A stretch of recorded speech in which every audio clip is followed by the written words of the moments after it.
எபேசியருக்கு எழுதின நிருபங்கள். கர்த்தராகிய இயேசு கிறிஸ்து நமக்கு கொடுத்த வேத வசனம் தியானத்திற்காக எபேசியர் புஸ்தகம் 4ஆம் அதிகாரம் 26ஆம் வசனத்தை கூட வாசிக்கிறேன். நீங்கள் கோபம் கொண்டாலும் பாவம் செய்யாதிருங்கள். சூரியன் அஸ்தமிப்பதற்கு முன்னாடியே உங்களுடைய எரிச்சல் தனிய கடவது. அல்லேலூயா. உங்களுடைய எரிச்சல் தனிய கடவது என்று வேதம் சொல்லுகிறது. அல்லேலூயா. எபேசியருக்கு எழுதின நிருபத்திலே அப்போஸ்தலனாகிய பவுல் தம்முடைய சீஷர்களுக்கும் எபேசியர் பட்டணத்தில் வாழ்கிற மக்களுக்கும் தேவ ஆவியானவர் ஏவப்பட்டதனாலே இப்படிப்பட்ட காரியத்தை அங்கு அப்போஸ்தலனாகிய பவுல் அவர்களுக்கு வெளிப்படுத்துகிறார். ஏன் இன்றைக்கு பரிசுத்த ஆவியானவர் இன்றைக்கு நமக்கு வெளிப்படுத்துகிறார்? அல்லேலூயா. ஒரு காரியத்தை நான் உங்களுக்கு சொல்லுகிறேன். நீங்கள் மற்ற சபைக்கு போகிறவர்களா இருக்கலாம், ஏற்கனவே நீங்க பெரிய சபையை பார்த்து அது பழக்கப்பட்டவர்களா இருக்கலாம். இல்ல நான் முதல்ல நான் இங்கதான் ஆரம்பத்துல வந்து ரட்சிக்கப்பட்டது இங்கதான் வருகிறோம் என்று இருக்கிறவர்கள் இருக்கிறீர்கள், எந்த மாற்றம் இல்லை.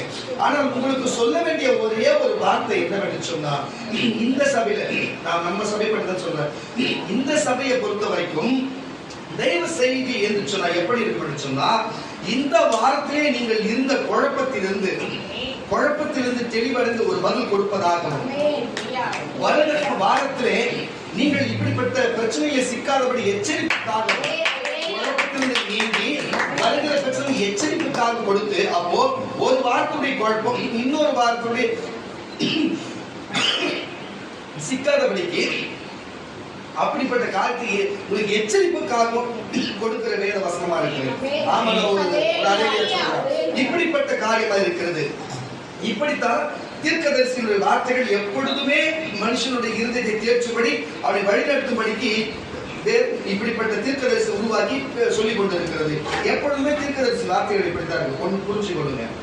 பொதுவாகவே இந்த தேவ செய்தி நம்ம இன்னைக்கு நம்ம ஒரு பிரசங்கம் பண்றோம்னு சொன்னா, இந்த நற்செய்தியை நம்ம சொல்றபடி சொன்னா, இது எதுக்கு நீங்க கேட்கறீங்க? நான் கேட்கிறேன், நீங்க எதுக்கு இதை கேட்க வந்தீங்க? ஏன்னா இதை கேட்டு அதன்படி செய்யணும்னு சொல்றேன். ஆனா நம்மளுக்கு கொஞ்சம் எல்லாருக்குமே இப்படிதான். நம்மளுக்கு மட்டும் ஒரு வாரத்துடைய குழப்பம் நீங்கும்படிக்கு, வருகிற வாரத்தில் எச்சரிக்கையா இருக்கும்படிக்கு இது சொன்னது மட்டுமல்லாமல் இதன்படி செய்யும்படிக்கு தன்னை அர்ப்பணித்து அமர்ந்து கேட்டு நடக்க வேண்டும் தான் தேவன் சொல்லுகிறார். அல்லேலூயா. நான் உங்களுக்கு அனுபவப்பட்டவங்களுக்கும் அதில் புரிந்து கொண்டவர்களுக்கும் உங்களுக்கு தெரிஞ்சிருக்கும். அதனால உங்களுக்கு இதை சொல்லிவிட்டு இந்த வார்த்தைக்குள்ளே போகலாம். வாசியப்பா அந்த வசனத்தை கூட. நீங்கள் வந்திருக்கிற கர்த்தருடைய பிள்ளைகளை கோபம் கொண்டாலும் பாவம் செய்யாதிருங்கள். சூரியன் அஸ்தமிப்பதற்கு முன்பாகவே உங்களுடைய எரிச்சல் தனிய கடவது. இந்த எரிச்சல் தனிய கடவது என்று சொன்னால், எரிச்சல் என்று சொன்னால் என்னவா இருக்கிறது? எரிச்சலுடைய அர்த்தம் என்னவா இருக்கிறது? ஆனால் நான் உங்களுக்கு ஆழமாய் போக தேவையில்லை. என்று சொன்னா எரிச்சல் என்று சொன்னா உங்களுக்கு தெரியும். எரிச்சல் என்று சொன்னா நல்லா புரிஞ்சு கொள்ளுங்க. பாருங்க, எரிச்சல் என்று சொன்னா ஒரு பிடிக்காத காரியத்தை செய்தால் அப்ப கோபம் வருவதற்கு முன்பாக ஒரு உணர்வு வருவாங்க. அதுதான் எரிச்சல்.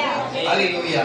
பாருங்க ஒரு காரியம் நமக்கு பிடிக்காத காரியத்தை நம்ம செய்ய சொன்னாலோ, பிடிக்காத காரியத்தை நம்ம செய்ய வச்சாலோ, இல்ல பிடிக்காத பொருளை நமக்கு கொடுத்தாலோ நமக்கு ஒரு உணர்வு வருது பாருங்க, அது பேர் தான் எரிச்சலா இருக்கிறது. கிட்டத்தட்ட பாருங்க, கோபத்துக்கு முன்பு இப்படிப்பட்ட காரியம் வருகிறது, அதுதான் எரிச்சலா இருக்கிறது. இந்த எரிச்சல் முதலாவது வந்துவிட்டா பிறகு கோபம் வந்துவிடும். கோபம் வந்துவிட்டா பிறகு பழிவாங்கல் வந்துவிடும். பழிவாங்கல் வந்துவிட்டா இறுதியிலே கொலை பண்ணுகிற சூழ்நிலை வரைக்கும் தள்ளப்படும். ஆமான ஒரு அலையா சொல்லுவோம். அப்ப இப்படிப்பட்ட காரியங்கள் எல்லாமே ஒரே ஒரு எரிச்சல் என்பதனாலே ஆரம்பிக்கிறது.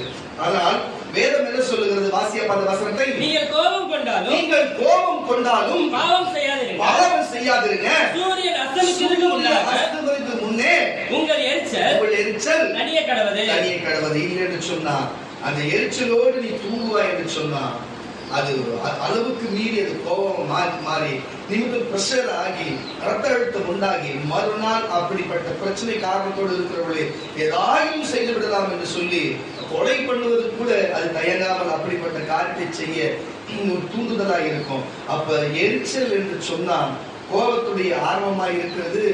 எரிச்சல் என்று சொன்னா பிடிக்காத காரியத்தை செய்ய வைப்பது எரிச்சல் என்று சொன்னார். இன்னும் உங்களுக்கு என்னென்னவென்று உங்களுக்கு புரிந்திருக்கும். இதை குறித்து நான் ஒன்றும் ஆழமா போக தேவையில்லை. இது ஒண்ணுமே அது ஒரு விஷயமும் இல்லை. உங்களுக்கு புரிஞ்சது எரிச்சல்னா என்னன்னு உங்களுக்கு தெரிஞ்சுட்டு இருக்கோம். அல்லேலூயா. இப்படிப்பட்ட காரியம் இருக்கிறது. வேதத்திலே நான் ஒரு காரியத்தை சொல்லுகிறேன். வேதத்துக்குள்ளே போயிட்டு பிறகு நம்மளை குறித்து பார்க்கலாம். ஒரு எரிச்சலான ஒரு காரியம் ஒரு மனுஷனுக்கு வந்ததுனால அந்த மனுஷன் ஒருவனை கொன்று போடும்படி துணிந்தான். கொன்றும் போட்டான். பிறகு அவன் சன்னதி அவனை பார்க்கிறவன் கொல்ல கடவான் என்று சொல்லும்படிக்கு அப்படி ஒரு சாபத்தை பெற்றான். அவனும் சாபமான சந்ததியாய் மாறினான். அவனுடைய வம்சத்திலே அப்படியே பாவங்கள் உண்டாயின. அல்லேலூயா.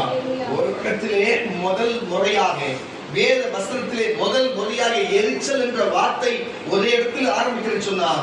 ஆதியாகமம் புஸ்தகம் 4ஆம் அதிகாரம், ஆதியாகமம் புஸ்தகம் 4ஆம் அதிகாரம் 4ஆம் வசனத்திலே இப்படிப்பட்ட காரியம் ஆரம்பிக்கிறது. எரிச்சல் என்ற வார்த்தை நல்லா கவனிங்க. ஏற்கனவே எபேசியர் 4:26 நல்லா புரிஞ்சுங்க. அதுலயே 4 வந்து எரிச்சலை குறித்து. ஆதியாகமம் 4ஆம் அதிகாரம் 4ஆம் வசனத்திலே எரிச்சலை குறித்து தேவன் பேசுகிறார். என்ன காரியம் அங்க நடக்குதுன்னு சொன்னா நல்லா கவனித்து பாருங்க. ஆதாம் ஏவாளுக்கு பிறந்த 2 பிள்ளைகள், ஒருவன் காயன், ஒருவன் ஆபேலா இருந்தான். காயன் பெரியவனும் ஆபேல் சிறியவனா இருந்தான். என்ன காரணம் சொன்னா ஆபேல் வந்து ஆடு மந்தைகளையும் மேய்க்கிறவனா இருந்தான். பாருங்க, காயன் பாத்தீங்கன்னு சொன்னா பயிர்களிகளை வகிக்கிறவனா இருந்தான். இப்படிப்பட்ட காரியம் இவர்கள் செய்து வந்தார்கள். தேவனுக்கு இவர்கள் ஏதாவது பலி செலுத்த வேண்டும், தேவனுக்கு ஏதாவது முற்பலனை கொடுக்க வேண்டும் என்று விரும்பி நல்ல கடவுள் விருப்பப்பட்டு என்ன நடக்குதுன்னு சொன்னா ஆபேல் தன்னுடைய காணிக்கையை தேவனுக்கு கொடுக்கிறார். கொடுத்த வினாடியே அங்கு தேவன் அதை அங்கீகரிக்கும்படிக்கு அதை அங்கீகரித்து விடுகிறார். இந்த அங்கீகரிக்கிற செய்தியை இவன் கேட்ட வினாடியே, யாரு காயன் கேட்ட வினாடியே, காயன் பார்த்த வினாடியே ஒரு எரிச்சல் வருகிறது. ஏன்னா நம்ம செய்தோம் பாருங்க. அதே போல இவன் செய்தான். ஆனா தேவன் அதை அங்கீகரிக்கவில்லை. அங்கீகரிக்காதனால இவன் எரிச்சல் அடைகிறான். இவன் முதலாவது எரிச்சல் யார் மேல வரணும்? இவனுக்கு காயனுக்கு எரிச்சல் யார் மேல வரணும்? தேவன் மேல தான் வரணும். அதான் நியாயமானது. நியாயமானது நம்ம ஒருத்தங்கிட்ட கொடுக்கிறோம், அவன் வேணான்னு சொன்னா, எவன் வேணான்னு சொன்ன கோபம் வரணும். ஆமான்னா ஒரு அலைமையா. அப்போ நம்மளை போல இன்னொருத்தர் கொடுக்க வந்திருக்கிறான். அவனுக்கு அவன் கொடுத்ததை அவங்க வாங்கிக்கினாங்கன்னா அதுக்கு இவனுக்கும் அவனுக்கும் என்ன தொடர்போ? ஆனா சம்மந்தமே இல்லாத இவன் கொடுத்தா அவன் வாங்கினா அவங்ககிட்ட போயிட்டு நம்ம கொடுத்தவங்க மேல என்னத்தை எரிச்சல் அடையணும்? நியாயமே கிடையாது. நம்ம கொடுத்து ஒருத்தவங்க வாங்கலன்னா வாங்கினவங்க மேல அந்த எரிச்சல் அடையணும். அவங்க நான் கொடுத்த நீ வாங்கின தீண்ட தகாதவனா, நான் மேல் சாதியா, நான் கீழ் சாதியா, நான் அப்படியா, நான் இப்படியா, எங்க வீட்டுல சுத்தமா செய்ய மாட்டேன், எங்க வீட்டுல அப்படி செய்ய மாட்டாங்கன்னு உனக்கு கோபம் எங்க இருந்து வரணும்? நான் உனக்கு கொடுக்கறேன்னா நீ வாங்கலன்னா எனக்கு கோபம், என்னுடைய எரிச்சல் உண்மையில வரணும். ஆனா என் பக்கத்துல இருந்து அதே போல ஒரே ஆளுக்கு தான் கொடுக்குறான். அவர் வாங்கிட்டார். அவங்களுக்குள்ள என்ன உறவு இருக்குமோ, என்ன நட்பு இருக்குமோ. ஆனால் நல்ல காரியம் புரியுது அவங்களுக்கு. கொடுக்கிறவங்களுக்கும் வாங்குறவங்களுக்கும் தான் இந்த எரிச்சல் இருக்கணுமே தவிர நீ ஏன்டா செய்யறத கொடுக்கலன்னு சொல்லிட்டு வாங்குறவங்க எரிச்சல் அடையணும். நீ ஏன் கொடுத்தா வாங்க மாட்டேன்னு கொடுக்குறவங்க எரிச்சல் அடையணும். ஆனா சம்மந்தமே இல்லாத வேற ஒருத்தர் கொடுத்தா வேற ஒருத்தர் வாங்கினதுக்கு கொடுத்தவன் மேல நம்ம போய் எரிச்சல் அடைந்தா நியாயமாயிடும். பக்கத்துல இருக்கிறவங்க எரிச்சல் அடைந்த நியாயமாயிடும். அல்லேலூயா. இப்படிப்பட்ட ஒரு காரியத்தை செய்ததினாலே அவன் எரிச்சல் அடைந்த எரிச்சல் என்னவாய் மாறி கோபமாய் மாறி அவன் என்ன செய்யறன்னு சொன்னா பாருங்க, ஆபேலை கொன்று கூட பிறந்த சகோதரன் அவங்க பிறக்கிற நேரத்திலே அது வேற யாருமே கிடையாது. ஆதமியாவது இருந்தாங்க, இவங்க 2 பேர் தான் இருந்தாங்க. உலகம் இருக்கிறது, காடு இருக்கிறது, ஆடு மாடு இருக்கிறது, எல்லாமே இருக்கிறது. ஆனா பேசுவதற்கு அவன் தாயும் தகப்பனும் அவன் சகோதரன் மட்டும்தான் இருக்கிறான். பேச்சு துணைக்கு கூட ஆள் இல்லாத போயிட்டு எண்ணாம அவனை கொன்று போடும்படி துணிந்து அவனை முதல் கொலை அங்கு உண்டாயிருக்கிறது. முதல் எரிச்சலினாலே முதல் கோபம் உண்டாயிருக்கிறது, கோபத்தினாலே முதல் கொலை உண்டாயிருக்கிறது. அப்படிப்பட்ட சம்பவம் வந்து அப்படிப்பட்ட காரியத்தை செய்யும்படிக்கு அப்படிப்பட்ட ஒரு எரிச்சல் உண்டாயிருக்கிறது. வாசிக்க கேட்கிற வசனத்தை கூட ஆபேலும் தன் மந்தையின் தலையீற்றுகளிலும் கொடுமையானவைகளிலும் சிலவற்றை கொண்டு வந்தான். ஆபேலையும் அவன் காணிக்கையையும் அவனுடைய காணிக்கையையும் கர்த்தர் அங்கீகரித்தார். நல்லா கேட்டுங்க. ஆபேலையும் அவன் காணிக்கையையும் கர்த்தர் அங்கீகரித்தார். காயினையும் அவன் காணிக்கையையும் அவன் அங்கீகரிக்கவில்லை. அப்பொழுது காயினுக்கு மிகவும் எரிச்சல் உண்டாகி மிகவும் எரிச்சல் உண்டாகி அவன் முகநாடி வேறுபட்டு அப்பொழுது கர்த்தர் காயினை நோக்கி உனக்கு ஏன் எரிச்சல் உண்டாயிற்று? ஏன் எரிச்சல் உண்டாகுது கேட்கிறார்களை பார்த்து, உனக்கு ஏன் எரிச்சல் உண்டாகுது? உன் முகநாடி ஏன் வேறுபட்டது? நீ நன்மை செய்தா மேன்மை இல்லையோ? நீ நன்மை செஞ்சா உனக்கு மேன்மை வரலையா? நீ நன்மை செய்யாதிருந்தா உன் பாவம் வாசற்படியிலே படுத்திருக்குமே.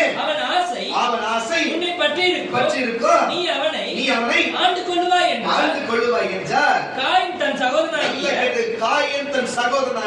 ஆபேலோடு பேசினான். அவர்கள் வயலிலே இருக்கிற சமயத்தில் காயின் தன் சகோதரனாகிய ஆபேலுக்கு விரோதமாய் எழும்பி அவனை கொலை செய்தான். கர்த்தர் காயினை நோக்கி போதும் அவர் அருகே சொல்லுவாங்க. அப்ப சொல்ல வர வேண்டிய காரியம் என்னவென்பது புரிந்து கொண்டிருக்கிறது. அப்ப அவன் எரிச்சல் அடையும் போதே, அவன் முகநாடி மாறும் போதே தேவனை அறிந்து அவனை பார்த்து, நீ ஏன் எரிச்சல் அடைகிறாய்? நீ முகம் ஏன் உனக்கு முகநாடி வேறுபடுகிறது என்று கேட்கும் பொழுதே அவன் என்ன செய்யணும்? சுதாரித்துக் கொள்ள வேண்டும். அப்போ நம்ம எரிச்சல் அடைஞ்சா நம்ம முகம் மாறுது. எரிச்சலுக்குள்ள வரும்போது அவர் கொள்ளணும்னு நமக்கு திட்டம் வரும்பொழுது தேவன் கண்டுபிடிக்கிறாரு. நம்ம செய்தால் நிமித்தம் பின்னால பெரிய பலனை நம்ம அனுபவிப்போம். வேணாம் என்று அவன் அப்படியே அந்த முகநாடி மாறுபொழுது விட்டு விட்டுருக்கலாம். எரிச்சல் வரும்பொழுதே அவன் தேவத்திலே அவன் நிறைத்திருக்கலாம். நான் எந்த காரியத்தையும் செய்யாத, தானே ராஜா, தானே மந்திரி, தானே சுயமாய் சிந்திப்பேன், எல்லாமே எனக்கே தெரியும், என்னையா எரிச்சல் கூட்டுகிறீர்கள் என்று சொல்லி அவன் சகோதரரை கொன்று போட்டது நிமித்தம் அதுக்கப்புறம் அந்த சாபம் என்ன, அது நிமித்தம் அந்த பிரச்சனை என்ன, அது நிமித்தம் அந்த போராட்டம் என்ன என்று நீங்க வேற புஸ்தகத்தில் ஏற்கனவே படித்திருப்பீர்கள். நீங்க பிறகு வீட்டில் இருக்க கூட படிச்சிருக்கலாம்.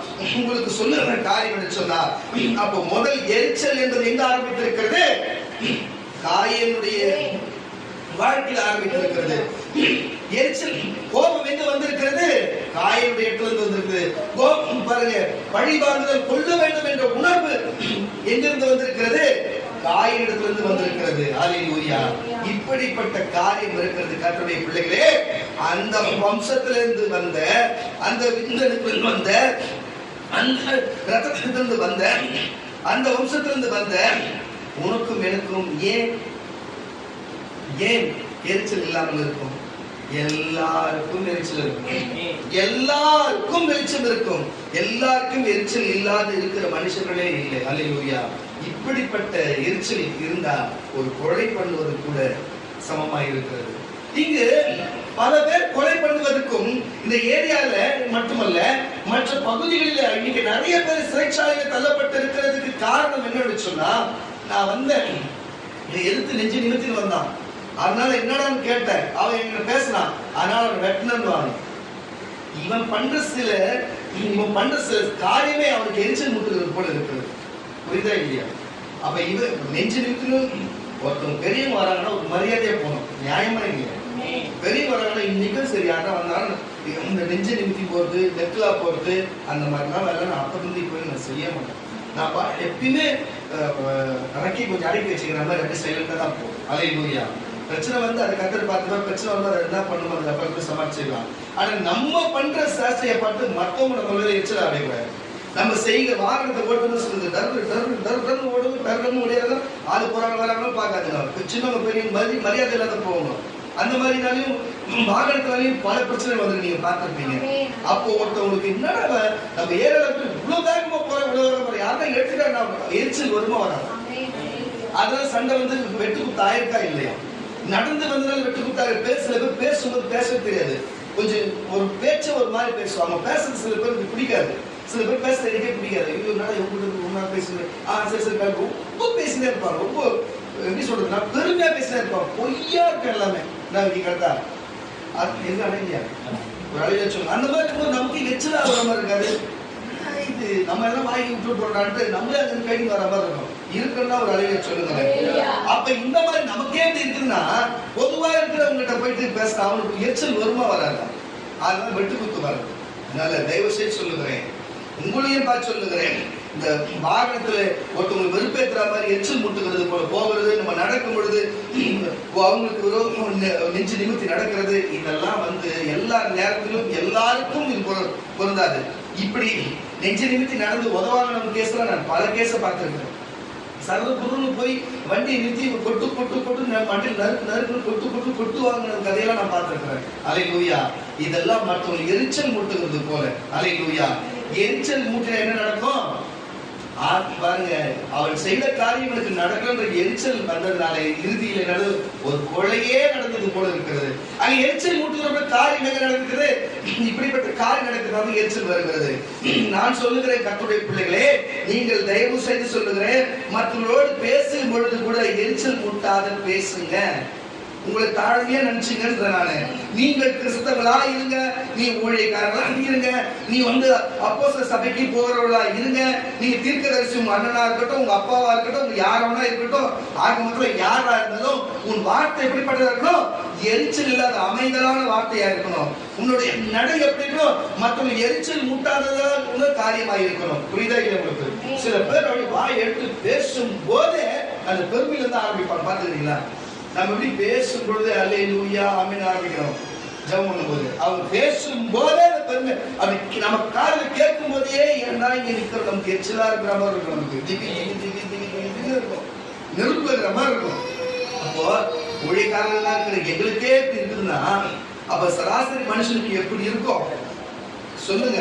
ஒரு ஆமன வழியில சொல்லுங்களேன். ஏன் இதை உங்களுக்கு சொல்லுகிறேன்னு சொன்னா கர்த்தருடைய பிள்ளைகளே, நம்ம ஒருத்தரை பார்க்கும் பொழுது கூட அவங்க எரிச்சல் அடைகிறது போல ஒரு உணர்வு உண்டாகும். ஒருத்தர் நம்ம பேசும்போது கூட அவங்க திமுறா நெல்லா பேசும்போது நமக்கு எரிச்சல் உண்டாகும் போல வரும். அதே போலதான் சொல்லுகிறேன், நம்ம மற்றவங்களோடு பேசும்பொழுது எரிச்சல் மூட்டாதபடி பேசணும். நம்ம நடக்கும் பொழுது, பார்க்கும் பொழுது, ஒரு வாகனத்திலே பயன்படுத்தும் பொழுது, வீட்டில் ஒரு பொருளை பயன்படுத்தும் பொழுது மற்றவங்களுக்கு எரிச்சல் மூட்டாத அளவுக்கு நம்ம முடிஞ்ச வரைக்கும் நடந்து கொள்ள வேண்டும். கர்த்தருடைய பிள்ளைகளே, எரிச்சல் மூட்டுறபடி நடந்தால் ஒண்ணு அவங்க நிமித்தம் நமக்கு வம்பு வரும். அந்த வம்பு வந்தா நம்ம கை காலம் சும்மா இருக்காது, அவங்க கிட்ட வம்பு போறோம். இறுதியிலே யார் மறுத்து போவா, யாருக்கு சிறைச்சாலைக்கு போவார் என்று நம்மளால் கணிக்கவும் முடியாது. ஆமா, நான் ஒரு அடையில சொல்லுகிறேன். அதனாலதான் உங்களுக்கு சொல்லுகிறேன், வெயில் உஷ்ணம் வர ஆரம்பித்து விட்டது. ஏற்கனவே பாதி பேர் எரிச்சல்ல இருக்காம இருப்பான். இப்ப எல்லாரும் பைலர்ல உட்கார்ந்து இருக்கிறது போல இருப்பாங்க வெளியில. அதனால தயவு செய்து சொல்லுகிறேன், எல்லாருமே எரிச்சல்ல தான் இருப்பான். அதனால தயவு செய்து நீ அந்த எரிச்சல்ல தான் இருப்ப. நான் புரிகிறது, நான் கொஞ்சம் ஒரு நகைச்சுவாய் சொன்னா கூட ஆனா அது உள்ளர்த்தம் இருக்கிறது புரிஞ்சா ஒரு அளவை சொல்லலாமே. அப்ப தயவு செய்து சொல்லுகிறேன் கர்த்தருடைய பிள்ளைகளே, நீங்கள் மற்றவருக்கு எரிச்சல் மூட்டும் அளவு நடந்து கொள்ளாதீர்கள். எப்பொழுதும் தாழ்மையை கடைபிடிங்கள், முடிஞ்சவரை அமைதியை கடைபிடிங்கள், முடிஞ்சவரை இயேசுநாதரை பாருங்கள், முடிஞ்சவரை பவுலை பாருங்கள், இவள் உபதேசத்தை கேளுங்கள், தயவு செய்து தாழ்மையா போங்கள். இதுதான் இந்த நாளிலே உங்களுக்கு தேவன் உங்களுக்கு சொல்லுகிற வார்த்தையாக இருக்கிறது. பாருங்க, ஒரு எரிச்சல் கொடுக்க வேண்டிய ஒரு கொடுக்கிறாங்க, வாங்க வேண்டிய வாங்குறாங்க. ஆனா கொடுத்தவன் கொடுக்கும் பொழுது வாங்க வேண்டிய வாங்காதனால வாங்காதவன் மேல கோவப்படாம எவன் கொடுத்தவனும் வாங்கினவன் மேல கோவப்பட்ட நியாயமான காரியமா தேவன் பார்த்தார், சபித்தார், அதுக்குண்டான காரியத்தை செய்தார், அதுக்குண்டான பலனை அவர் அனுபவித்தார். அல்லேலூயா. ஆனால் பாவமாய் மறிக்கப்பட்டவன் தேவ சன்னிதானத்திற்கு சேர்ந்தான். அவனுக்கு அந்த நாட்களில் மோட்சம் கிடைத்தது. கர்த்தருடைய பிள்ளைகளே, நான் இன்றைக்கு சொல்லுகிறேன், தயவு செய்து புரிஞ்சு கொள்ளுங்க. இப்படி ஒரு ஆதாம் ஏவாள் காலத்துல எரிச்சல் இருக்கிறதுனால, அந்த ரத்த வழியா நம்ம பிறந்தனால, அந்த வம்சா வழியா நம்ம வந்தனால நமக்குள்ளும் அந்த எரிச்சல் இருக்கிறது என்று சொன்னா ஒரு அல்லேலூயா சொல்லலாமே. அதை சொல்லுங்க, நீங்க சொல்லுங்க. ஒன்னே எரிச்சல் இல்லை. அப்ப நான் சில விஷயம் காரணத்தை வச்சு சொல்லுவோம், அப்புறம் கஷ்டமா இருக்கும் உங்களுக்கு. அதனால அலையில சொல்லுங்க, நல்லபடியா அலையா சொல்லுங்க.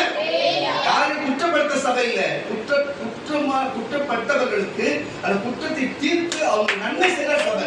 யாரு மன கஷ்டப்பட்டு சபையில மன கஷ்டப்பட்டு வந்தா அவங்க ஆறுதல் சொல்லி காயம் கட்டுவதுக்கு தான் சபை. குற்றத்தை காண்பிக்க சபை, குற்றத்தை மன்னித்து ஏற்றுக்கொண்டத சபை. அதனால நாங்க யாரும் குற்றப்படுத்தல, குற்றப்பட்டவர்களுக்கு அது மறு வாழ்க்கை கொடுக்கற தேவன் சொல்லி இருக்கிறார். சொல்லுங்களேன்.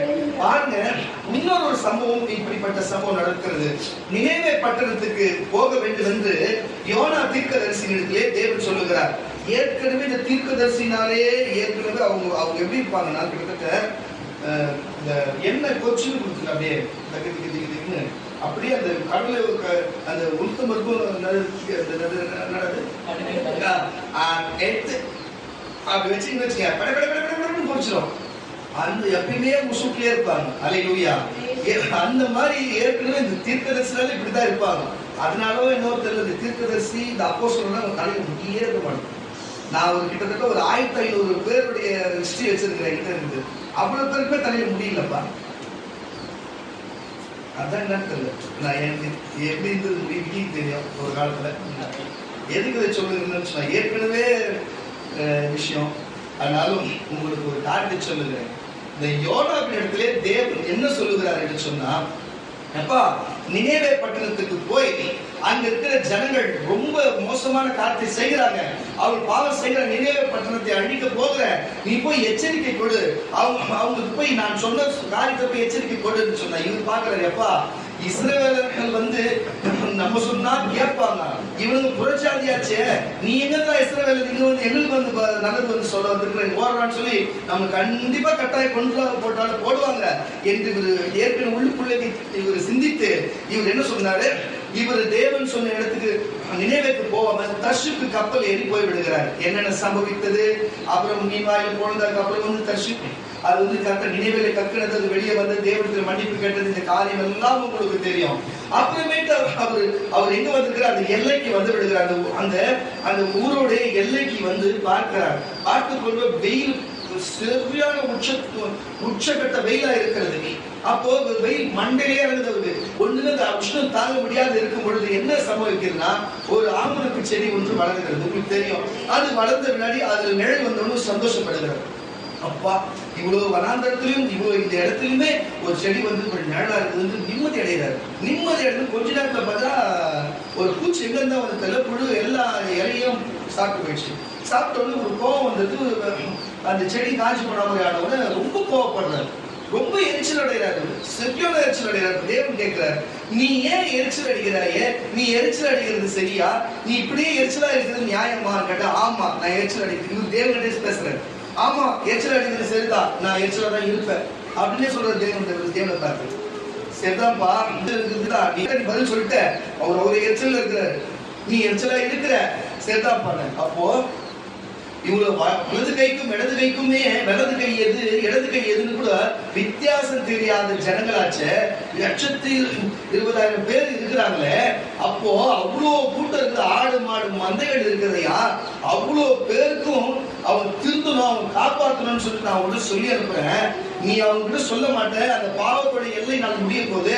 அப்போ அவர்களும் அவ்வளோ பேரும் என்ன நானே அவங்களை கொள்ளும்படிக்கு இப்படிப்பட்ட சூழ்நிலை இருக்கு, நீ போய் அவங்க எச்சரிக்கை கொடுத்து அவங்க காப்பாற்ற சொன்னா நீ போக மாட்டோம்னா, அப்ப ஒரு நாள் வளர்ந்து ஒரே நாள்ல செத்ததுக்கே நீ இவ்வளவு கோவப்பட்டு அந்த செத்ததுக்கு இவ்வளவு எச்சரிக்கை ஆகுனா, இவ்வளவு பிள்ளைகளை என்னோட பிள்ளைகளா இருக்கிறாங்களே, இவ்வளவு பிள்ளைகளை இந்த தேசம் அழியணும்னா அப்ப எனக்கு எவ்வளவு எரிச்சலா இருக்கும், எவ்வளவு கஷ்டமா இருக்கும், இது உனக்கு நியாயமாப்பான்னு கேட்டார். புரியுதா இல்லையா உங்களுக்கு? புரியுது, ஒருத்தருக்கு தான் புரியுது, மற்றவங்கள புரியவே இல்லை. வாசிக்க கேட்கிற யோனாவின் புஸ்தகம் 4ஆம் அதிகாரம், யோனா தீர்க்கதரிசி புஸ்தகம் 4ஆம் அதிகாரம் 4ஆம் வசனத்தை கூட வாசிக்க கேட்கிறோம். அதற்கு கர்த்தர் நீ எரிச்சலா இருக்கிறது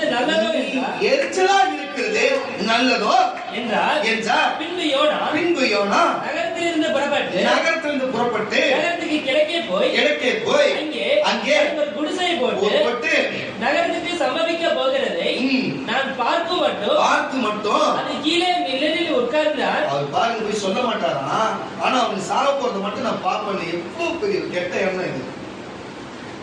வாசிப்பா. நிழலிலே உட்கார்ந்தார். அவனுடைய தலையின் மேலே நிழல் உண்டாயிருக்கவும் அவனுடைய மனவடிவுக்கு நீங்களாக்கவும் தேவன் கர்த்தர் ஒரு ஆமணக்கு செடி முளைக்க கட்டளையிட்டு அதிலே அவன் மேல் ஓங்கி வளர பண்ணினார். ஆமணக்கின் மேல் யோனா மிகவும் சந்தோஷப்பட்டு மறுநாளிலும் கிழக்கு விளக்கும் நேரத்திலும் தேவன் ஒரு பூச்சியை கட்டளையிட்டு அது ஆமணக்கு செடியின் அரித்து போட்டது. அதனால் அது காய்ந்து போனது. சூரியன் உதித்த போது தேவன் உஷ்ணமான கீழ்காற்றை கட்டளையிட்டார். அப்பொழுது வெயில் யோனாவுடைய தலையிலே படுகிறதுனாலே அவன் சோர்ந்து போய் தனக்குள்ளே சாவை விரும்பி நான் உயிரோடு இருக்கிறதை பார்க்கிலும் நலமாய் இருக்கும் என்று அவர் அப்படி வேதனைப்பட்டிருக்கும் பொழுது 9ஆம் வாசி அப்பொழுது தேவன் யோனாவை பார்த்து நீ ஆமணக்கு நிமித்தம் எரிச்சலா எரிச்சலா இருக்கிறது நல்லதோ என்றால் ஆமனுக்கு நிமித்தம் எரிச்சலா இருக்கிறது, ஆமனுக்கு நிமித்தம் எரிச்சலா இருக்கிறது, ஆமனுக்கு நிமித்தம் எரிச்சலா இருக்கிறது. ஒரு சாதாரண ஆமனுக்கு இங்க இருக்கிற விளக்கென்று சொல்லப்படுகிற ஒரு ஆமனுக்கு செடியின் நிமித்தம், ஒரே ஒரு செடி நிமித்தம் அது திருப்பி விதை திருப்பி வளரப்போகுது, அது நிமித்தம் அது செத்து போச்சு பூச்சி அடிச்சுன்னு சொல்லும்போது நீ எரிச்சலா இருக்கிற, செத்து போச்சு எரிச்சலா இருக்கிறது நல்லதோ என்றால் அது உனக்கு மட்டும் நல்லதா? அதற்கு அவன் நான் மரண பரியந்தம் நல்ல கேட்டு அவர் எப்படி பதில் சொல்றாரு பாருங்க. அவர் எவ்வளவு எரிச்சலா இருக்கிறார். நான் மரண பரியந்தம் எரிச்சலா இருக்கிறது, நான் எரிச்சலா இருக்கிறது நல்லதா என்றார். பாருங்க தீர்க்கதரிசினாவே எப்படின்னா பேச்சு பாருங்க. அவர் தாய்க்காரரை தெரிஞ்சுக்கிட்டு அவருக்கு வார்த்தை கொடுத்து அவர் ஒரு ஆளு தீர்க்கதரிசி ஒரு பட்டத்தை கொடுத்து அவர் வச்சிருந்த அவர் தேவன்கிட்ட பேசுற ஒரு தொழிலை பாருங்க. ஆமா ஆமா அப்படித்தான் எனக்கு இருக்குன்றார். இது ஏன் தேவன் கம்முனுங்கிறாருன்னா அவருக்கு அது உணர்த்தும்படிக்கு அது கம்முனு இருக்கிறாரு. தேவன் அவரை பேசுறதுக்கு வைக்கிறாரு. அவர் வாயிலிருந்து பேசி அவரை பிடிக்கணும். இப்போ இவர் பேசுகிறார், ஆமா ஆண்டவரே என் நிழல் வந்து நிழல் தந்தது இல்லை, அதனால நான் அதுக்கு அது சத்தா நான் எச்சலா இருப்பேன், அப்படியேதான் இருப்பேன் அப்படின்னு சொல்றாரு. அப்படிதானப்பா. அப்ப நான் பெற்று இந்த ஜனங்களை இத்தனை ஜனம் இருக்குது, அதுக்கு வலது கைக்கு இடது கைக்குமே வித்தியாசம் தெரியாது ஜனமே, அப்படிப்பட்ட பாவமான ஜனமும் ஒண்ணுமே தெரியாது இல்லையா? உங்களுக்காச்சும் நான் வந்து நியாயப்பிரமாணத்தையும் மோசையையும் எல்லாத்தையும் நான் கொடுத்து இப்பேற்பட்ட காரியத்தை செஞ்சு நான் இப்படிப்பட்ட ஆட்களுக்கு நான் செஞ்சேன். ஆனா உங்களுக்கு எல்லாம் சட்டத்தை கொடுத்த உங்களுக்கு எது சரி தவறு தெரியும், அது புறச்சார ஜனமாச்சு, அதுக்கு ஒண்ணுமே தெரியாது, அதுக்கு இப்படி பாவம் வந்தா அழியணும் உலகம் முழுது இருக்கிறாங்க, அதுக்கு தெரியாது. நீ போய் சொல்லுன்னா நீ நாடானா ஒரு ஆமணக்கு செடிக்கு பார்த்து இருக்கிற இவ்வளவு மக்கள் அழிய போதே, அப்ப என் மனசு எவ்வளவு விரக்தியா இருக்கும், என் மனசு எவ்வளவு விரக்தியா இருக்கும், என் மனசு எவ்வளவு எரிச்சல் அடையும் என்று சொல்லி இந்த விரக்தி அடைகிறது சொல்றாங்க பார்த்தீங்களா? இதுவும் எரிச்சலுடைய வார்த்தை தான். புரியுதா இல்லையா? விருத்தி என்ற வார்த்தையோட அர்த்தமும் எரிச்சல் தான். ஒரு மனுஷன் விருத்தி அடையும் போது எரிச்சல் அடையும். புரியுதுங்களா? அதுவும் இந்த அர்த்தம் தான். புரிஞ்சுங்க. இப்போ வாசிப்பா. அதற்கு கர்த்தர் நீ பிரயாசப்பட்டதும் நீ ஆசைப்பட்டதும் நீ வளர்க்காததும் ஒரு ராத்திரியில முளைத்து ஒரு ராத்திரியிலே அழிந்து போனதுமான நீ கஷ்டப்படுறியப்பா. வலதுக்கும் இடதுக்கும் வித்தியாசம் எது எப்படினே தெரியாத 1,20,000 பேருக்கு அதிகமான மனுஷரும் அநேக மிருக ஜீவன்களும் இருக்கிற நகரமாகிய நினைவுக்காக பரிதபிக்காம இருப்பேனாப்பா அப்படி கேக்குறேன். அப்ப கேக்குற பரிதபிக்காம இருப்பனா? நீ ஒரு ஆவணக்கு, நீ ஒரு மனுஷன் கொஞ்சோண்டு வர வச்சிருக்க தீர்க்கதரிசி, நான் வரம் என்பதை உருவாக்கி இந்த உலகத்தை உருவாக்கின தேவன் நானு. ஆனா நீ ஒரு சின்ன ஆவனுக்கு நீ இப்படி மனசு வருத்தப்படுறனா, எச்சல் அடைகிறனா, அது செத்துச்சுட்டு இவ்வளவு பேர் சாவ காத்திருக்கிறாங்களே, நான் மட்டும் எச்சல் அடையாமல் இருப்பனா, நான் மட்டும் மனசு கஷ்டப்படாமல் இருப்பனா என்று கேட்கிறார். அல்லேலூயா. நான் சொல்லுகிறேன் கர்த்தருடைய பிள்ளைகளே, உங்களுடைய ஒவ்வொரு வாழ்க்கையிலும் சரி, தேவன் சில காரியத்தை செய்யும் பொழுது சில காரியம் வந்து நீ செய்கிற, உனக்கு தெரிஞ்சு செய்கிற தெரியாத செய்கிறியோ, ஏதோ ஒரு காரியத்தை சின்ன தவறு நடக்கிறது, ஏதோ ஒரு காரியத்துக்கு போற அந்த காரியங்கள் பஸ் கிடைக்கல, ஏதோ ஒரு காரியத்துல வண்டி ஒரு நினைக்கிற வண்டி வரல, ஏதோ ஒரு காரியம் இந்த கம்பெனில வேலைக்கு சேர்ந்த போற வேலை கிடைக்கல. ஏன் தேவன் மேல எரிச்சல் அடைகிற? ஏன் தேவன் மேல எரிச்சல் அடைகிற? எனக்கு நீ தேவன் மேல எரிச்சல் அடைகிற? உன்னை இங்கிருந்து வேலை வரைக்கும் நடக்க செய்த தேவன் தானே, உனக்கு பலனை கொடுக்கிற தேவன் தானே, நீ அவரை எரிச்சலாக்கி நினைக்கிற அந்த நினைப்பு கொடுத்த தேவன் தானே, நீ தோணுகிற அளவு தனிச்சை செயல்படுகிற அளவுக்கு உனக்கு உணர்வை கொடுக்கிறது ஜடமாகவும் ஒரு மரமாகவோ கல்லாகவும் நீ உணரலையே, நீ அவர் தன் சாயலை போல உண்டாக்குறேன்னு சொல்லப்பட்ட தேவன் உணர்வை கொடுத்திருக்கிறார். அந்த உணர்வை வச்சுக்கிட்டு அவர் மேல் எரிச்சல் அடிக்கிறது நமக்கு நியாயமா? நான் கேட்கிறேன். நம்ம செய்கிற நிறுவனம் நிறைய பேர் பார்த்து வச்சுங்களேன், எனக்கு எப்படி இப்படி நடந்துச்சு, எப்படி என் குடும்பத்தில் இப்படி நடக்கலாம், எப்படி இது நடக்கலாம் என்று எரிச்சல் அடைவார்கள். அல்லேலூயா. நான் ஒரு காரியத்தை சொல்றேன், இந்த எரிச்சலை குறித்து நான் பேச வேண்டும் என்று சொன்னா நானும் நீதிபதிகளும் நியாயஸ்தரும் நான் கிடையாது. புரியுதுங்களா? நானும் பல எரிச்சல்கள் மற்றவங்களுக்கு கொடுத்துருக்கிற ஆள் தான். புரிஞ்சு கொள்ளுங்க. நானும் பல எரிச்சல் எனக்கு யாரும் தொல்லை கொடுத்தாலும் நான் உடனே எரிச்சல் ஆயிடுவேன். அந்த மாதிரி எரிச்சல் கொடுத்தவங்க நான் இங்க வந்து நல்லவனுக்கு நான் பேசுகிறேன். அல்லேலூயா. என் இயேசுவை என் வாழ்க்கையில ஏற்றுக்கொள்ளாததுக்கு முன்பு வரைக்கும் மற்றவங்களுக்கு எரிச்சலாவே இருந்தவன் தான், எனக்கு எரிச்சல் கொடுக்குறவங்க நான் திருப்பி எரிச்சல் கொடுக்குறவன் தான். நான் வெளிப்படையா சொல்லுகிறேன், நான் அப்படிப்பட்ட ஆளு தான். அல்லேலூயா. அது அண்ணனா இருக்கட்டும், தம்பியா இருக்கட்டும், அப்பாவா இருக்கட்டும், அம்மாவா இருக்கட்டும், யாரவனா இருக்கட்டும், யார் எனக்கு தொல்லை கொடுத்தாலும் நான் திருப்பி அவங்க தொல்லை கொடுப்பேன். அது அப்படிதான் நான். ஆனா என்னைக்கு ஆண்டவராகிய இயேசு கிறிஸ்துவை ஏற்றுக்கொண்டேனோ அதுக்கு பிற்பாடு வரைக்கும் கூட கொஞ்சம் கொஞ்சம் அப்படி இருந்தது. ஆனா ஒரு குறிப்பிட்ட நாளுக்கு அப்புறம் தேவன் அந்த சூழ்நிலைகளை மாற்றி தேவன் என்னை முழுவதுமாய் மாற்றினார். எனக்கு அப்பெல்லாம் ஆரம்பத்துல எல்லாருமே எனக்கு உபதேசம் சொன்னவங்க எல்லாமே பழைய ஏற்பாட்டில இருந்து பெரும்பாலும் சொல்லி கொடுத்ததுனால அது எரிச்சல் அப்படியே இருந்தது. என்னைக்கு எனக்கு பரிசுத்த ஆவியானவராகவே பேச ஆரம்பித்து தேவனாகவே எனக்கு வெளிப்பட ஆரம்பிச்சாரோ அப்பதான் நான் புரிஞ்சுக்கணும், எப்பா பழைய ஏற்பாடு பிரகாரம் அதை படிக்கலாமே தவிர அதுக்கு அர்த்தத்துக்கு சொல்லலாமே தவிர தன் வாழ்க்கையில் அதை எடுத்துக்கவே முடியாது ஒரு காலத்துக்கு வந்துட்டு அன்னைக்கு புரிய வச்சாரு. அந்த எடுத்துக்கிட்டு எதுதான் யார் நீங்க கேட்கலாம், மத்தேயு, மார்க்கு, யோவான், இயேசு இயேசு இயேசு பேசுன அவர் வார்த்தை மட்டும்தான் நம்ம எடுத்து நடக்கணும். அப்பதான் ஒரு மனுஷன் தனக்குள்ளும் எரிச்சல் இல்லாம மற்றவன் மேலும் எரிச்சல் இல்லாத என்ற காரியம். இன்றைக்கு கூட பல இன்னல்கள் நடக்கும், பல இன்னல்கள். நம்ம எப்படி சொல்லுகிறது அப்ப பாருங்க, ஒரு ஒரு ஒரு அரசியல் கட்சிக்கு நம்ம போகிறோம், சரி நம்ம சபை நல்லா இருக்கணும், நம்ம நல்லா இருக்குன்னு சொல்லுது. ஆனா நம்ம போய் சில பணங்களும் செலவு பண்ணுவோம், சரிங்க வாங்க போகணும் வர வரைக்கும் நம்மளை மட்டும் பயன்படுத்தாம நம்ம சார்ந்து இருக்கிறவங்க பயன்படுத்துவாங்க. அப்ப நம்ம பார்க்கும்போது எப்படி இருக்கும், எரிச்சலா. அப்போ நல்லா புரிஞ்சுக்கணும், நம்ம இடம் வீடை விட்டு நல்லா புரிஞ்சுக்கணும், வீட்டை வித்து இங்க சொந்தமா இந்த வீட்டை வாங்கி இங்க காணிக்க வாங்காத, தசமபாகம் வாங்காத பாருங்க. ஒரு சேவையா நான் வேலைக்கு இதுவரை அப்போஸ்தலனாகிய பவுல் எங்க அண்ணன் எப்படி இருக்கிறாரோ அவருடைய வழியில நான் வர்றதுனால நானே உழைச்சி வண்டி ஆட்டோ வச்சு உழைச்சி நாங்களே எல்லாம் செலவு பார்த்து தசமபாகம் காணிக்க எதுவும் வாங்காத எங்க சொந்த வீட்டை வித்து சொத்தை வித்து ஊழியர் செஞ்சாங்கன்னு சொல்லுவாங்க பழைய ஏற்பாட்டுல. புதிய ஏற்பாட்டுல எல்லாருமே அதே போல எங்க சொத்தை வித்து தான் நாங்க ஊழியர் செய்யறோம், யார்கிட்ட நம்ம எதிர்பார்த்து செய்யறோம். விஷயத்தை எதுக்கு நான் சொல்ல வரேன்னா, அப்போ நம்மளுடைய இதுக்கு நம்ம இங்க ஒண்ணு இல்லைங்க. இப்போ நம்ம இடையில பார்த்தோம், உங்களுக்கு தெரியாது இல்ல, இதெல்லாம் ரெடி பண்ணணும். இப்போ நமக்கு கொஞ்சம் மைக்கில் சொல்ல முடியாது, உங்களுக்கு புரியும் நினைக்கிறேன். நம்ம சில காரியத்துக்காக நம்ம சிலது நம்ம பண தேவைக்கு கேட்டுருந்தோம், உங்களுக்கு தெரியும், அதை மட்டும் சொல்றேன். அப்ப கேட்டு இருக்கிறோம் என்று சொன்னா அது கேட்டா அவங்களுக்கு எரிச்சல் வருமா சொல்லுங்க? இதுக்கு முன்னாடி எதனா ஒன்று செஞ்சிருந்து எப்பயுமே அவங்க தொலை கொடுத்து நம்ம கேட்கறதா எரிச்சல் வரதா செய்யும். கேட்காதவங்க இது வரைக்கும் 3-4 வருஷமா கேட்காதவங்க இப்ப கேட்டு இந்த தேவைக்கு எனக்கு இதுக்காக சந்திங்கன்னு சொல்லும்போது எரிச்சல் வருமா? அப்போ அவங்களுக்கே எரிச்சல் வருது, அப்ப எனக்கு எவ்வளவு எரிச்சல் வரும் சொல்லுங்க? எதுக்கு நான் சொல்ல வரேன்னா, இவ்வளோ யாருக்கு இப்ப நான் ஓசில ஒரு பொருள் வாங்காது, நான் அப்படி வாங்குறேன்னா இந்த சபைக்கு வரும், நான் அதை செய்யறேன், நான் இதை செய்யறேன், அதை செய்யறேன். நம்ம எப்பா நீங்க ஒரு சர்ச்சைக்கு வந்து ஒழுங்கா போனா போதும் அதோட ஓடியே போயிடுவாங்க.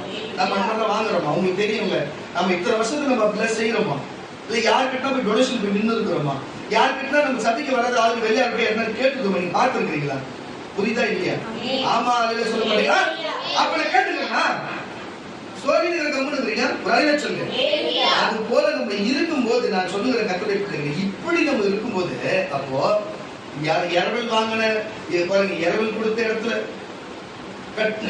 சபை கட்டி சபை கொடுக்க மாட்டேன்னு சொல்லி பாருங்க, எந்த ஒரு தன்னுடைய சொந்த வீடு இருந்தோ சொந்த இடம் இருந்தோ அதை சபை கட்டாத, அடுத்தவங்க வீட்டு இடத்துல சபை கட்டுறது, அடுத்தவங்க வீட்டுடைய காரியத்துக்கு தசம் பாகு காணிக்க வாங்குறது, எல்லாம் வாங்குறது மட்டும் இல்லாம ஊருக்குள்ள டொனேஷன் பண்ணி இப்படிப்பட்ட சபை உயர்ந்து போகும்போது பார்க்கும்போது நமக்கு எவ்வளவு மனசு வருது, எப்படி ஒரு எரிச்சல் உண்டாகாது.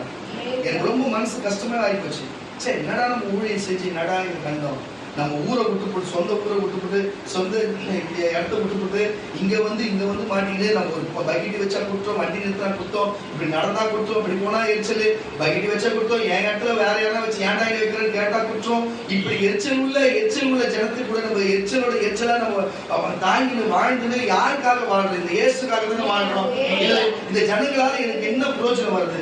கடைசியில போகும்போது எனக்கு திடீர்னு தான் போவோம், இல்ல பின்னால போய் தப்பா சொல்லுவோம், அவரு ரொம்ப கோபம், அது ஒரு மாதிரி அப்படின்னு போவாங்க. என்ன மாதிரி ஒரு தீர்க்கதரிசி அப்படி சொல்றாங்க. எதுக்கு இதை சொல்லுறேன்னு சொன்னா, இதுதான் எனக்கு கிடைச்சது தவிர வேற ஒண்ணுமே கிடைக்கல, உங்களுக்கு தெரியாது இல்லை. இப்படிப்பட்ட கஷ்டத்துல எரிச்சல் இருக்கும்போது நமக்கு நம்ம பார்க்கும்போது என்னடா நம்ம எவ்வளவு உண்மையா இருக்கிறோம், எவ்வளவு யாருக்கிட்டையும் கையாந்து எப்படி நம்ம போறோம். இப்படி இருக்கும்போது நம்மளோட சபை வளர்ச்சி இல்லாத இவ்வளவு கஷ்டமா இருக்குது. ஏன் நமக்கு மட்டும் இப்படி ஊழிட்டு இந்த பசங்க சுவிசேஷம் சொல்லி ஒரு ஆத்மா மீட்க மாட்டேது, எல்லாத்தையும் நம்மளே போறதா இருக்கு, எல்லாமே இது ஒண்ணுமே யாரும் செய்ய மாட்டாங்களே. அப்படி காசு கேட்ட சர்ச்சை பக்கமே வர மாட்டாங்க. கேட்ட ஒரு 3-4 பேர் 3-4 குடும்பத்தை காணும்.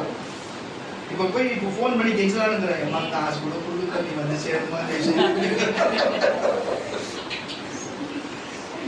சொல்றது சொந்தக்காரர் கூட கர்த்தர் சொல்றது. இதை நீ பார்த்து தானே இருக்கிற, இதை யூடியூப்ல பார்த்து தானே இருக்கிற. உன்னதான் சொல்றேன், உன்னதான் நான் சொல்றேன். உனக்கு வெக்கம் இருக்குதா?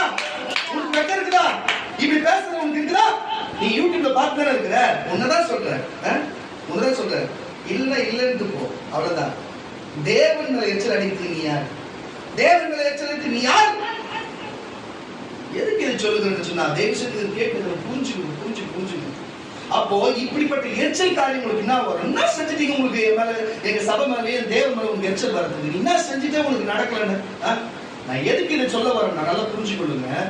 இப்படி எனக்கு என்னடா இது, நமக்குள்ள கஷ்டப்படுறோம், நமக்கு ஒரு பலன் இல்லாத நம்ம கஷ்டப்பட கஷ்டப்படுறது பதிலே இருக்க மாட்டேன்னு சொல்லும் பொழுது நான் விக்கி கிட்ட எங்க சம்சாரிட்டு சொன்னேன், எனக்கு இந்த மாதிரி கஷ்டமா இருக்கு, ரொம்ப வருத்தமா இருக்குது, ஊழியம் செய்யலாமா, சுவிசேஷமா சொல்லிட்டு அப்படியே போயிடலாமாமா, இது ஒண்ணு கஷ்டமா இருக்கு. எவெல்லாம் அவனோட பொருளை பயன்படுத்தாத அர்த்தம் ஆசைப்பட்டு செய்யணும், அவனுக்கெல்லாம் எல்லாம் நல்லா இருக்குமா, நமக்கு மட்டும் ஏமா இருந்தது நான் சொன்னேன். அவங்க சில வார்த்தையை சொன்னேன், விக்கி கிட்ட சொன்னேன், விக்கி நம்ம என்னடா பண்ணலாம் அப்படின்னா, விக்கி சில ஒரு ஐடியா சொன்னான், உடம்பு புள்ளரிச்சு போச்சு. சரிடா விக்கி, நம்ம அதை செய்யலாம்னு சொல்லிட்டு. இது எதுக்கு சொல்றேன்னா, எனக்கும் நானும் மனுஷன் தாங்க, எனக்கும் ஒரு லெவல் மேல தாங்கினதுக்கப்புறம் என்னாலேயே தாங்க முடியாத எரிச்சல் அடைகிறது போல ஆயிடுச்சு. எவ்வளவு என்னதான் பண்ண முடியும்? நான் பணம் வாங்கி நான் செலவு பண்ண எல்லாத்தையும் எடுத்து எல்லாருக்கிட்டையும் வாங்கி நான் செஞ்சிருந்தேன், எனக்கு ஏன் கோவம் போதே, நான் செஞ்ச மாதிரி அவன் செஞ்ச மாதிரி இவன் செஞ்சான்னு போயிடலாம். நான் எவ்வளவு உண்மையா கடவுளுக்காக ஓடிட்டு இருக்கிறேன். ஒரு முன்னேற்றம் இல்லாத நம்ம என்னத்தை கேட்கிறோம்? சபையோட வளர்ச்சி கேட்டோம். உங்களுக்கு நான் வெளில சொல்ல முடியாது சில விஷயம், அப்புறமேட்டு கூட சொல்றேன், உங்களுக்கு தெரியும் நம்ம சதாளுங்களுக்கு. அப்போ இந்த மாதிரி நம்ம சபை தேவைக்கு தான் நம்ம கேட்டது. இதுல என்ன ஆயிடுச்சு? எதுவுமே நமக்கு நடக்க மாட்டோம், எதுவுமே செய்ய மாட்டாங்க சபை விஷயத்துல. ஏன் இப்படி இருக்குதுன்னு சொல்லி, அப்போ எனக்கு நம்ம சொல்ல, நம்மளை தவிர நம்மளை சுற்றி இருக்கிற எல்லாருக்குமே எப்படித்தான் இவங்களுக்கு பணம் வருது, எப்படித்தான் இவங்களுக்கு கொடுக்குறாங்களோ, இவங்களுக்கு இவங்களை எப்படித்தான் நம்புறாங்களே இல்லை. ஆனா தேவ சொல்லிட்டு டைரக்டா சொல்லி நான் போறேன். ஆனா நம்ம கிட்ட தான் பஞ்சவாசம் போடுது, நம்ம கிட்ட தான் பரதேசியா இருக்குது. நீ நானும் பரதேசி தான், பரலோகம் போட்டனாலும் பரதேசி போட்டனாலும் தமிழ்நாட்டில் எதுக்கு இதை நான் சொல்லுகிறேன்னு சொன்னா, கர்த்தருடைய பிள்ளைகளே, நானும் எரிச்சல் அடைஞ்சிட்டேன், ஒரு மாதிரி எரிச்சல் ஆயிடுச்சு எனக்கு. அப்புறம் இவங்க 2 பேரும் என்ன பேசினாங்க. அப்புறம் தேவ ஆவியானவர் எனக்கு இன்னைக்கு அந்த வார்த்தையை வெளிப்படுத்தி, அப்பா ஒடுப்பா, அந்த எரிச்சல் வேணாம், எனக்கு எல்லாம் தெரியும், இதே சபையை நான் ஏசி கூட வைக்கிறேன், இதே சபையை க்ளோசிங் பண்ணிட்டு நைட் எல்லா பிரேயரையும் நடத்த வைக்கிறேன். எந்த சத்தம் இல்லாத உள்ளுக்குள்ளே இருக்கும், நைட் இரவும் பகலும் நீங்க ஜெபிக்கலாம், நான் அதை செய்யறேன், நீ கவலைப்படுறேன்.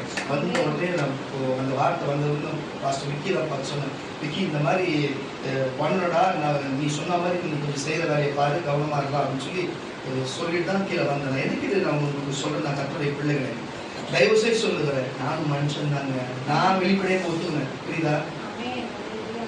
நீங்க ஒத்துப்பீங்களா? நான் நீங்க எரிச்சல் ஆனீங்கன்ட்டு நான் கடவுளை பாக்குறேன், நான் மறைச்சா கடவுளுக்கு தெரியும். நான் தான் வெளிப்படையா சொல்லிட்டேன், இப்படிப்பட்ட என்னன்றவரை எனக்கு இப்படி கஷ்டமாது, என்னை சுற்றி இருக்கிறவங்க இப்படிலாம் வாங்குறவன் அவனோட பொருளை அனுபவிக்கிற அர்த்தம் விட்டு பொருளுக்கு ஆசைப்படுறவங்களாம் நடக்குது. நான் என் பொருளை விட்டுட்டு பைபிள்ல இருக்கிற வேற வசனம் பண்ண நடக்கிறேன், எனக்கு மட்டும் ஏன் இது நான் கேட்டு கொஞ்சம் மன கஷ்டப்பட்டு எரிச்சல் அடைஞ்சது தான். எரிச்சல் அடைஞ்சாரு, மாற்றமே இல்லை. ஆனா தேவன் இப்படிப்பட்ட பதில் கொடுத்து, எப்பா இனிமே அப்படி செய்யாத, ஜனங்களுக்கு போய் சொல்லுங்க, இந்த வார்த்தை கொடுத்தாங்க, வார்த்தை எடுக்க முடியாத சொல்லுவாங்க.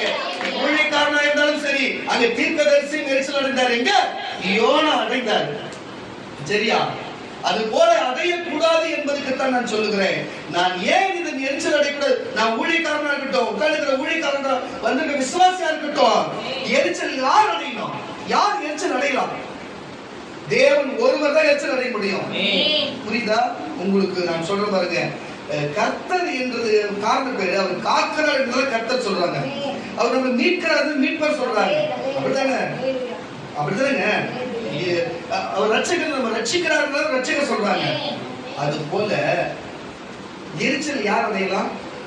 தேவன் அடையலாம். அதனாலதான் அவருக்கு இன்னொரு பேர் இருக்குது, எரிச்சல் உள்ள தேவன் என்று சொல்றாங்க.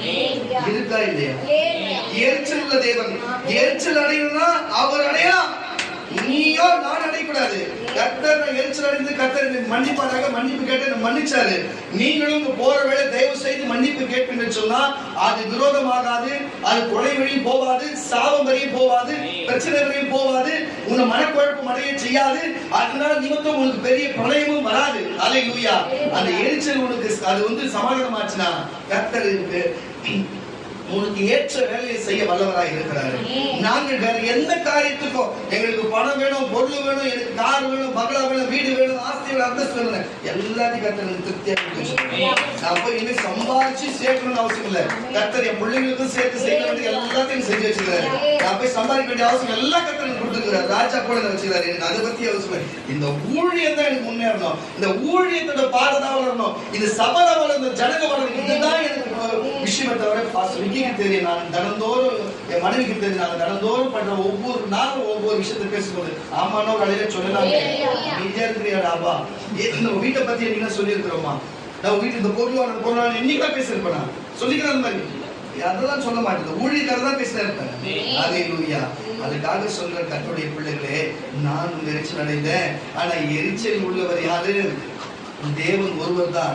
தயவு செய்து நீங்கள் எரிச்சல் அடையாமல் தேவனுடைய வார்த்தையின்படி கேட்டு மற்றவர்கள் எரிச்சல் கொள்ளாம, சரி பாஸ்டர் நாங்கள் எரிச்சல் கொள்ள இருக்கிறோம், அப்ப எங்க மேல கண்டிப்பா எரிச்சல் ஆகும். நீ கிறிஸ்தவனாலே உங்களை எரிச்சல் ஆகும். ஆமென் சொல்லுறேன் சொல்லு. நீ கிறிஸ்தவன் சொல்லு.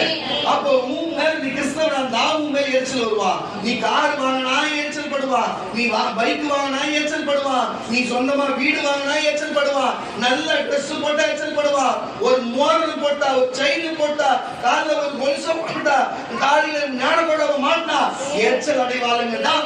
எரிச்சல் அடைவாங்க தான். அவங்க எரிச்சல் அடையட்டும். உன்மேல் எரிச்சல் அடையவளை கர்த்தர் கொன்று போட வல்லவராய் இருக்கிறாரே. நீ அவர்கள் எரிச்சல் அடையாம நீ அமைதியா போ. கர்த்தர் உன்னை கைவிடாத காக்கிற தேவனாய் இருக்கிறாரு. அதைத்தான் நான் உங்களுக்கு சொல்லுகிறேன். கர்த்தருடைய பிள்ளைகளே, பாருங்க ஒரு சம்பவம் நடந்தது. பாருங்க, ஒரு பக்கம் தாவீது இருக்கிறார், ஒரு பக்கம் சவுல் இருக்கிறார். சவுல் மக்கள் சார்ந்து பாருங்க, மக்கள் பாருங்க சவுலை மக்களால் சார்ந்து இங்க சாமுவேலால் அபிஷேகம் பண்ணப்பட்டு ராஜாவானார். ஆனால் தேவனால் சார்ந்து தேவன் தம்முடைய தீர்க்கதரிசியை சாமுவேலுக்கு சொல்லி ராஜாவாக வேண்டும் என்று அபிஷேகம் பண்ணவர் தாவீது. புரிகிறதா? மனுஷன் நேசித்தவர்களும் தேவன் ஒரு மனுஷன் நேசித்தவருக்கும் ரெண்டு பேரும் இருக்கிறார்கள். அந்த வேளையிலே அப்போ சவுல் சில கட்டுப்பாடை போடுகிறார். பெலிஸ்தர்கள் போய் நீங்க கொள்ள வேண்டும், அவர்கள் பெலிஸ்தர்களை கொண்டு போட்டா அப்படி இப்படி என்று பல சட்டங்களை போடுகிறார்கள். அப்போ அவங்க கொண்டு வந்தா இப்படிப்பட்ட சன்மானம் கிடைக்கும், அப்படிப்பட்ட சன்மானம் கிடைக்கும் என்று சொல்லி. ஆனால் தாவீது போய் அப்படிப்பட்ட காரியத்தை செய்துவிட்டு வெற்றி சிறந்து அவர் ஊருக்குள்ளே வருகிறார். ஊருக்குள்ளே வரும்பொழுது அந்த ஊருக்குள்ளே இருக்கிற எல்லையில் இருக்கிறவர்கள் பார்க்கிறார்கள். என்னவென்று சொன்னா, என்ன வார்த்தை சொல்லுகிறார்கள் என்று சொன்னா, சவுல் கொன்றதோ 1000, ஆனால் தாவீது கொன்றதோ 10000 என்று சொல்லி இந்த ஒரு வார்த்தை சொன்ன வினாடியே என்ன தெரியுமா நடக்கும்? அங்க சொன்ன வினாடி சவுல் காதிலே கேட்கிறது. அப்போ சவுலுக்கு எரிச்சல் உண்டாகிறது. நான் 1000 கொன்றான், அவன் 10000 கொன்றானா என்று சொல்லி உண்மையாக சொல்ல முடியும், இருக்குதுன்னு சொல்ல முடியும், அந்த இல்லாத மனத்தை சொல்ல முடியும். எரிச்சல் அடைந்தார். அந்த எரிச்சல் நிமித்தம் என்ன நடந்தது? தாவீதை கொல்லும்படிக்கு, அவரை பழிவாங்கும்படிக்கு சவுல் சாகும் வரைக்கும் தாவீதை கொல்லும்படிக்கு சுற்றினாரா இல்லையா? இதுக்கு தாவீது மேல் கோபம் வருவதற்கு இந்த எந்த இடத்துல காரணமாக இருந்தது? ஒரு வார்த்தை நிமித்தம் வந்த எரிச்சல். ஒரே ஒரு வார்த்தை நிமித்தம் வந்த எரிச்சல்னாலே இப்படிப்பட்ட காரியம் நடந்திருக்கிறது. கர்த்தருடைய பிள்ளைகளே, இப்படிப்பட்ட காரியம் இருக்கு. வாசிக்கலாம் 1 சாமுவேல் புஸ்தகம் 18ஆம் அதிகாரம் 8ஆம் வசனம். 1 சாமுவேல் புஸ்தகம் 18ஆம் அதிகாரம் 8ஆம் வசனத்தை வாசிக்க கேட்கலாம். அந்த வார்த்தை சவுலுக்கு விசனமாய் இருந்தது. சவுலுக்கு கேட்ட உடனே விசனமாயிடுச்சு. விசனம் சொன்னல, அப்போ அது எரிச்சலை கூட்டுகிறது. விசனமாய் இருந்தது. அவன் மிகுந்த எரிச்சல் அடைந்து தாவீது 16000 எனக்கோ 1000 கொடுத்தார். இன்னும் ராஜாங்க மாத்திரம் அவனுக்கு குறைவாய் இருக்கிறது ஆகிறது என்று சொல்லி பாருங்க, ராஜா பாரம் மட்டும்தான் இல்ல, மத்தபடி ராஜாக்கு உண்டான எல்லாமே அவனுக்கு வந்தது என்று சொல்லி அந்த நாள் முதற்கொண்டு சவுல் தாவீதை தாய்மாரமாய் பார்த்தான். மறுநாளிலே தேவன் விடப்பட்ட பொல்லாத ஆவியை போதும் விஷயம் புரிஞ்சுட்டு இருக்கோம். நீங்க என்ன பண்றீங்க? இப்ப 8 தடவை வாசிச்ச 7 வாசிக்கிறீங்க. அந்த ஸ்திரீகள் ஆடி பாடுகையில் சவுல் கொன்றது 1000 தாவீது கொன்றது 16,000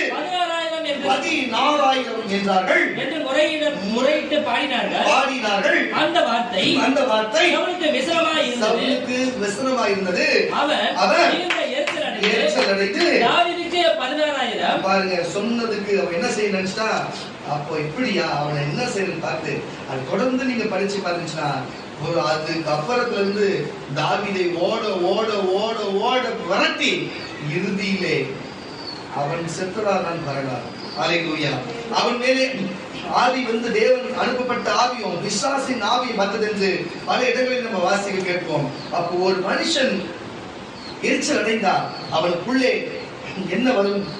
என்ன வருகிறது? தேவன் சில ஆவிகளை அனுமதிக்கிற தேவனாய் இருக்கிறார். அதனால நீங்க தேவனுடைய கட்டுப்பாட்டில் இருக்கிறபடிதான் இன்றைக்கு எனக்கு எப்படி தனிப்பட்டதுமா இருக்கிற காரியத்தை குறித்து தேவன் வெளிப்படுத்தி வேணாம், நான் இதெல்லாம் கொடுக்கிறேன், நீ எரிச்சல் அடையாதே என்று என்னை பலப்படுத்தின தேவன் கர்த்தர் தீர்க்கதரிசி என்பதை பட்சத்தில் இருக்கிறபடினாலே நான் தப்பித்துக் கொண்டேன். ஆனா எல்லாரோடும் தேவன் அப்படி பேசுவார் என்று சொல்ல பேசணும் நம்ம அவசியம் இல்லை. ஏன்னா எல்லாருக்கும் வேதம் கொடுக்கப்பட்டிருக்கிறது, சபையில ஒரு தீர்க்கதரிசி ஒரு ஊழியக்காரன் கொடுக்கப்பட்டிருக்கிறது. உங்களுக்கும் இன்றைக்கு நான் சொல்லுகிறேன் கர்த்தருடைய பிள்ளைகளே, நீங்கள் தயவு செய்து நீங்கள் பாருங்க சவுலை போல, அது மட்டும் இல்லாம காயனை போல நீங்கள் எரிச்சல் அடையாதபடிக்கு, யோனாவை போல நீங்கள் எரிச்சல் அடையாதபடிக்கு தயவு செய்து எச்சரிக்கையா இருங்க. உன் சகோதரனுக்கு கிடைக்கிறது, ஆனா எனக்கு கிடைக்கல. என் சகோதரிக்கு எங்க அப்பா அம்மா செய்யறாங்க, எனக்கு செய்யல. நான் வேலை ஸ்தலத்துல நான் முன்னாடி போய் சேர்ந்தேன், ஆனா பின்னாடி வந்ததுக்கு செய்யறாங்க, ஆனா எனக்கு எதுவுமே ப்ரமோஷன் செய்யல. அவங்களுக்கு 500 ரூபாய் சம்பளம் அதிகமா கொடுக்குறாங்க, எனக்கு அதிகமா கொடுக்க மாட்டாங்க. அவங்க எல்லாம் கூடி கூடி பேசுறாங்க, என்ன மட்டும் அவங்க கூட பேசுறது மாட்டாங்க என்று நீ எரிச்சலோடு இருக்கிறதை நான் அறிந்திருக்கிறேன். ஆனா தயவு செய்து சொல்லுகிறேன், அவங்க கூடி கூடி பேசினா அவங்க தான் தேவனை பத்தி பேசுறாங்களா, என்னுடைய சுவிசேஷம் சொல்லுவாங்களா, என் வார்த்தைக்கு சுவிசேஷம் சொல்லுவாங்களா? பாவத்தை சம்பாதித்துக் கொண்டு நரகத்தில் போகிற காரியத்தை பேசுகிறாங்க. நீயோ என் வார்த்தையை பேசுகிறவர், என் பின்பற்றுகிறவர், என்னை பின்பற்றி ஓடுகிறவர்களாலே நான் இன்றைக்கு உன்னை பத்தி பேசிக் கொண்டிருக்கிறேன். ஆனா அவர்கள் என்ன பத்தி பேசல, அவர்கள் நரகம் போக ஒவ்வான காரியங்களை பேசுகிறார்கள். தயவு செய்து சொல்லுகிற எரிச்சல் அடையாதீர்கள் கர்த்தருடைய பிள்ளைகளே, நீங்கள் எரிச்சல் அடையாதீர்கள். உங்களுக்கு பணத்துக்கு அவர்களுக்கு வேணா 500 ரூபாய் கூடுதலாக கொடுத்திருக்கலாம், ஆனா நீங்கள் செய்யறது போல் இறுதி வரை அவர்கள் இருப்பார்களா? இன்னைக்கு சகோதரனுக்கு அதிகமான காரியத்தை செய்து உங்களுக்கு செய்யாத எரிச்சலா இருக்கலாம். அல்லேலூயா. இன்னொரு காரியத்தை சொல்லுங்க, எனக்கு என் தம்பிக்கு சில நேரத்தில் எரிச்சல் வருகிறதா இருக்கும். சொல்லக்கூடாது, ஆனாலும் சொல்றேன், இது சாட்சியாக வரணும். ஒரு குறிப்பிட்ட வயசு வரை எங்க சித்திங்க, எங்க அப்பா, எங்க அம்மா எல்லாருமே என்ன தூக்கி வச்சிருப்பாங்க. நான் தான் வீட்டுல ஆம்பளை பையனா நான் தான் ஃபர்ஸ்ட் பிறந்தேன். அதுக்கப்புறம் தான் என் வீட்டுல எல்லா பசங்களுமே பிறந்தாங்க. என்னதான் எல்லா அந்த பசங்க பிறந்திருந்தா கூட சரி, வீட்டுல எனக்கு ஒரு தம்பி, எங்க சித்தி பசங்களுக்கு ஒரு பொண்ணு ஒரு பையன், அந்த மாதிரி இருந்தா கூட எல்லாத்தையும் நான் பெரியவங்க எல்லாருமே என்னதான் கொஞ்சுவாங்க, என்னதான் எதுவாங்க எடுத்து வாங்கி தருவாங்க, எல்லாமே என்னதான் பார்ப்பாங்க ஒரு குறிப்பிட்ட ஒரு 10 வயசு வரைக்கும். அதுக்கப்புறம் மாறிடுச்சுன்னு வச்சுங்களேன். அப்ப எனக்கு அப்படியே ஊறி எல்லாருமே என்கிட்ட பேசுவாங்க. எல்லாம் அப்படியே நான் வளர்ந்ததுனால எங்க அப்பா என்ன பண்ணுவாருன்னா, என் தம்பிக்கு தான் அதிகமா அவர் நான் கேட்ட வாங்கி கொடுத்துருவேன், தம்பி கேட்ட வாங்கி கொடுத்துருவாரு.